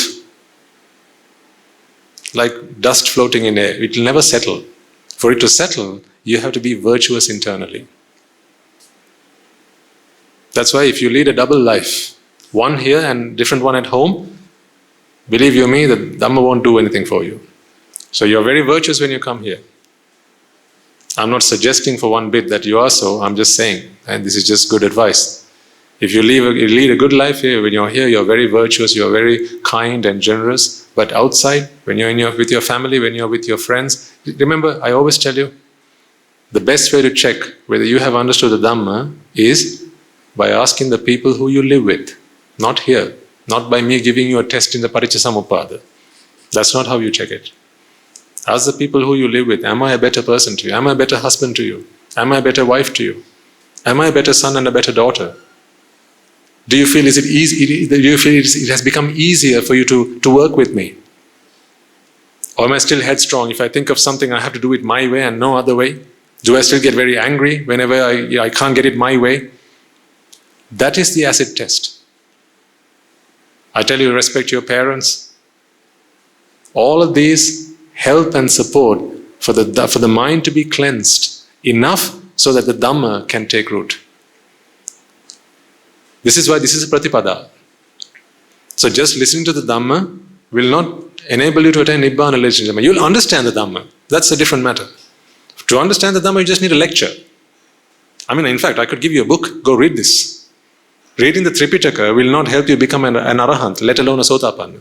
You can't read the Tripitaka and become a sotapanna. Because that requires a practice. The practice of purifying your mind.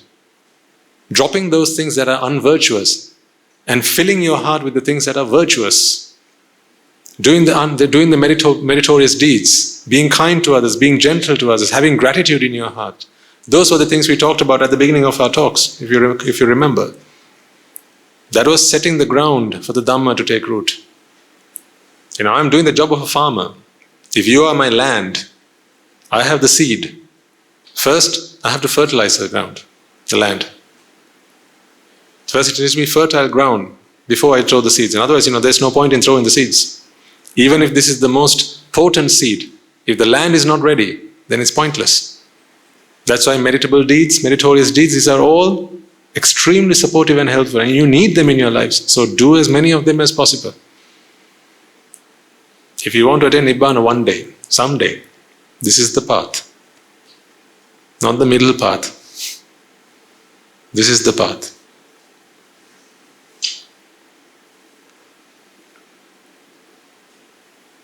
But if you do what I ask you to do, not I personally, if you do what the Mahasangha wants you to do, if you do as the Buddha advised you to do, then there is no stopping you either. You cannot be stopped. Because there is no you doing it. That's why you cannot be stopped. This is a process. Once you start the process, as long as there are causes that drive that process will lead to its final destination. If something falls from the sky, how long can you stop it from falling, hitting the ground? One day it will hit the ground. Maybe you can hold your hand up like this and collect the water and not let it fall onto the ground. But how long can you hold this like this? One day you're going to have to let go, right? On that day it's going to drop onto the ground. In the same manner, if you start falling, in other words, if you start this path to Nibbāna and you have the right causes, then there is no stopping you. You will attain Nibbāna. Because it is not you who's attaining Nibbāna. There is no doer here, just the done. Nibbāna will be done. It's not you doing it. Just as much as suffering is done. It's not you who is suffering. Suffering is done. But more on that later. Alright, let's conclude for today then. Let us all take a moment to transfer the merits that we have all acquired to those who are deserving of these merits, and particularly those who have helped and supported and assisted us to engage in this meritorious deed. So first and foremost, let us remind ourselves how incredibly fortunate we are to be in receipt of the Lord Buddha's teaching, and with immense gratitude towards the bhikkhus and bhikkhunis, upasikas and upasikas who have since time immemorial protected and preserved the sublime teachings of the Buddha and passed it down through the generations of the noble lineage in the form of the Tripitaka, which is thankfully available to us today. Let us take a moment to transfer these merits to all of them. Let us also transfer these merits to all members of the Mahasangha present throughout the world, including the chief prelates of all of the chapters who've dedicated their lives to the noble path and have committed themselves towards the betterment of all sentient beings. Let us not forget that amongst them are the monks and nuns resident in your local temples and nunneries, as well as my Guru Swami Mahanse, as well as all the other monks resident at the monastery, and the Anagarika and Anagarika communities attached to the monastery. Let us also take a moment to transfer these merits to those who make great efforts to disseminate the teachings of the Buddha, be that by transliterating these talks, sharing them out with others, or inviting others to join them. May by the power of these merits they be healed of any physical and mental ailments and overcoming obstacles to their spiritual progress. May they abstain from the unmeritorious deeds, fulfill the meritorious deeds, fulfill the noble eightfold path, and may they all attain the supreme bliss of Nibbāna. Sadhu, sadhu, sadhu. Let us also take a moment to transfer these merits to our devotees and friends of the monastery who, for the sake of merits to help them attain the supreme bliss of Nibbāna, continue to sustain the Mahasangha. This includes everyone from those of you who contribute to the construction of the monastery, to those who provide the Mahasangha with shelter, alms, robes and medicines, as well as those who pass on their know-how and continue to extend their well wishes. Let us also transfer these merits to our mothers and fathers, husbands and wives, brothers and sisters, sons and daughters, grandparents, uncles, aunts, cousins, nephews and nieces, our friends, our acquaintances, our employees and our employees, as well as our teachers and those who helped us, supported us and assisted us in any way, shape or form. May they all rejoice in these merits, and by the power of these merits, may they be healed of any physical and mental ailments and overcoming obstacles to their spiritual progress. May they abstain from the unmeritorious deeds, fulfill the meritorious deeds, fulfill the noble eightfold path, and may they all attain the supreme bliss of Nibbāna. Sadhu, sadhu, sadhu. Let us also take a moment to transfer these merits to the Devas and Brahmas, spirits and demons, primarily the Sakadeva, as well as all the numerous gods and deities who have committed themselves to protecting and fulfilling the Sambhava Sasana. Let us also transfer these merits to our guardian deities who keep a watchful eye over us and keep us out of harm's way. And by the power of these merits, may they prosper in divine power and wisdom. May they abstain from the unmeritorious deeds, fulfill the meritorious deeds, fulfill the noble eightfold path, and may they all attain the supreme bliss of Nibbāna. Sadhu, sadhu, sadhu. Let us also take a moment to transfer these merits to those who make great sacrifices for the peace and harmony of our nation. This includes the members of the armed forces as well as the police force, as well as those who lost their lives in the war, be their friend or foe. Let us also transfer these merits to those who would have lost their lives from natural disasters such as tsunamis and earthquakes, landslides, fires, blizzards, pandemics and the likes. May they all rejoice in these merits, reminding ourselves that in this infinitely long journey of samsara, they will all have been mothers and fathers to us, brothers and sisters to us, friends and acquaintances to us. They will have gone the extra mile. They would have shed blood, sweat and tears on our behalf. Being grateful towards them and with an abundance an abundance of compassion and loving kindness, let us transfer all these merits that we have acquired to all of them. By the power of these merits, if any of them have been born in the woeful planes, they redeem themselves and be born in the blissful plane. May they abstain from the unmeritorious deeds, fulfill the meritorious deeds, fulfill the noble eightfold path, and may they all attain the supreme bliss of Nibbāna. Sadhu, sadhu, sadhu. And finally, may by the power and blessings of all the merits we have acquired throughout the day, we be able to witness the advent of many hundreds of thousands of arahants on this blessed land. And finally, may you and I and everyone who's helped make this program a success become a Rahatan Vahanse or an Arahat Teranin Vahanse in this very life itself and in the era of the Gautama Supreme Buddha itself. Sadhu, sadhu, sadhu. May the blessings of the Noble Triple Gem be with you all. And the members of the Mahasangha will now transfer their blessings to you. Raga ginnang midatnva Dvesha ginnang midatnva Moha ginnang midatnva Nibbāna parama sukhayan Sukhita taravetnva Nibbāna parama sukhayan Sukhita taravetnva Mamada siyalu loka siyalu satnayo Nibbāna parama sukhayan Sukhita taravetnva Nibbāna parama sukhayan Sukhita taravetnva Nibbāna parama sukhayan Sukhita taravetnva Raga gini niveva Dvesha gini niveva Moha gini niveva Nivan sapa labeva Nivan sapa labeva Nivan sapa labeva Tunrange susi ananta maha guna belin Siru loka siru satyoma Nibbāna parama sukhayan sukhita taravetva Sadhu, sadhu, sadhu.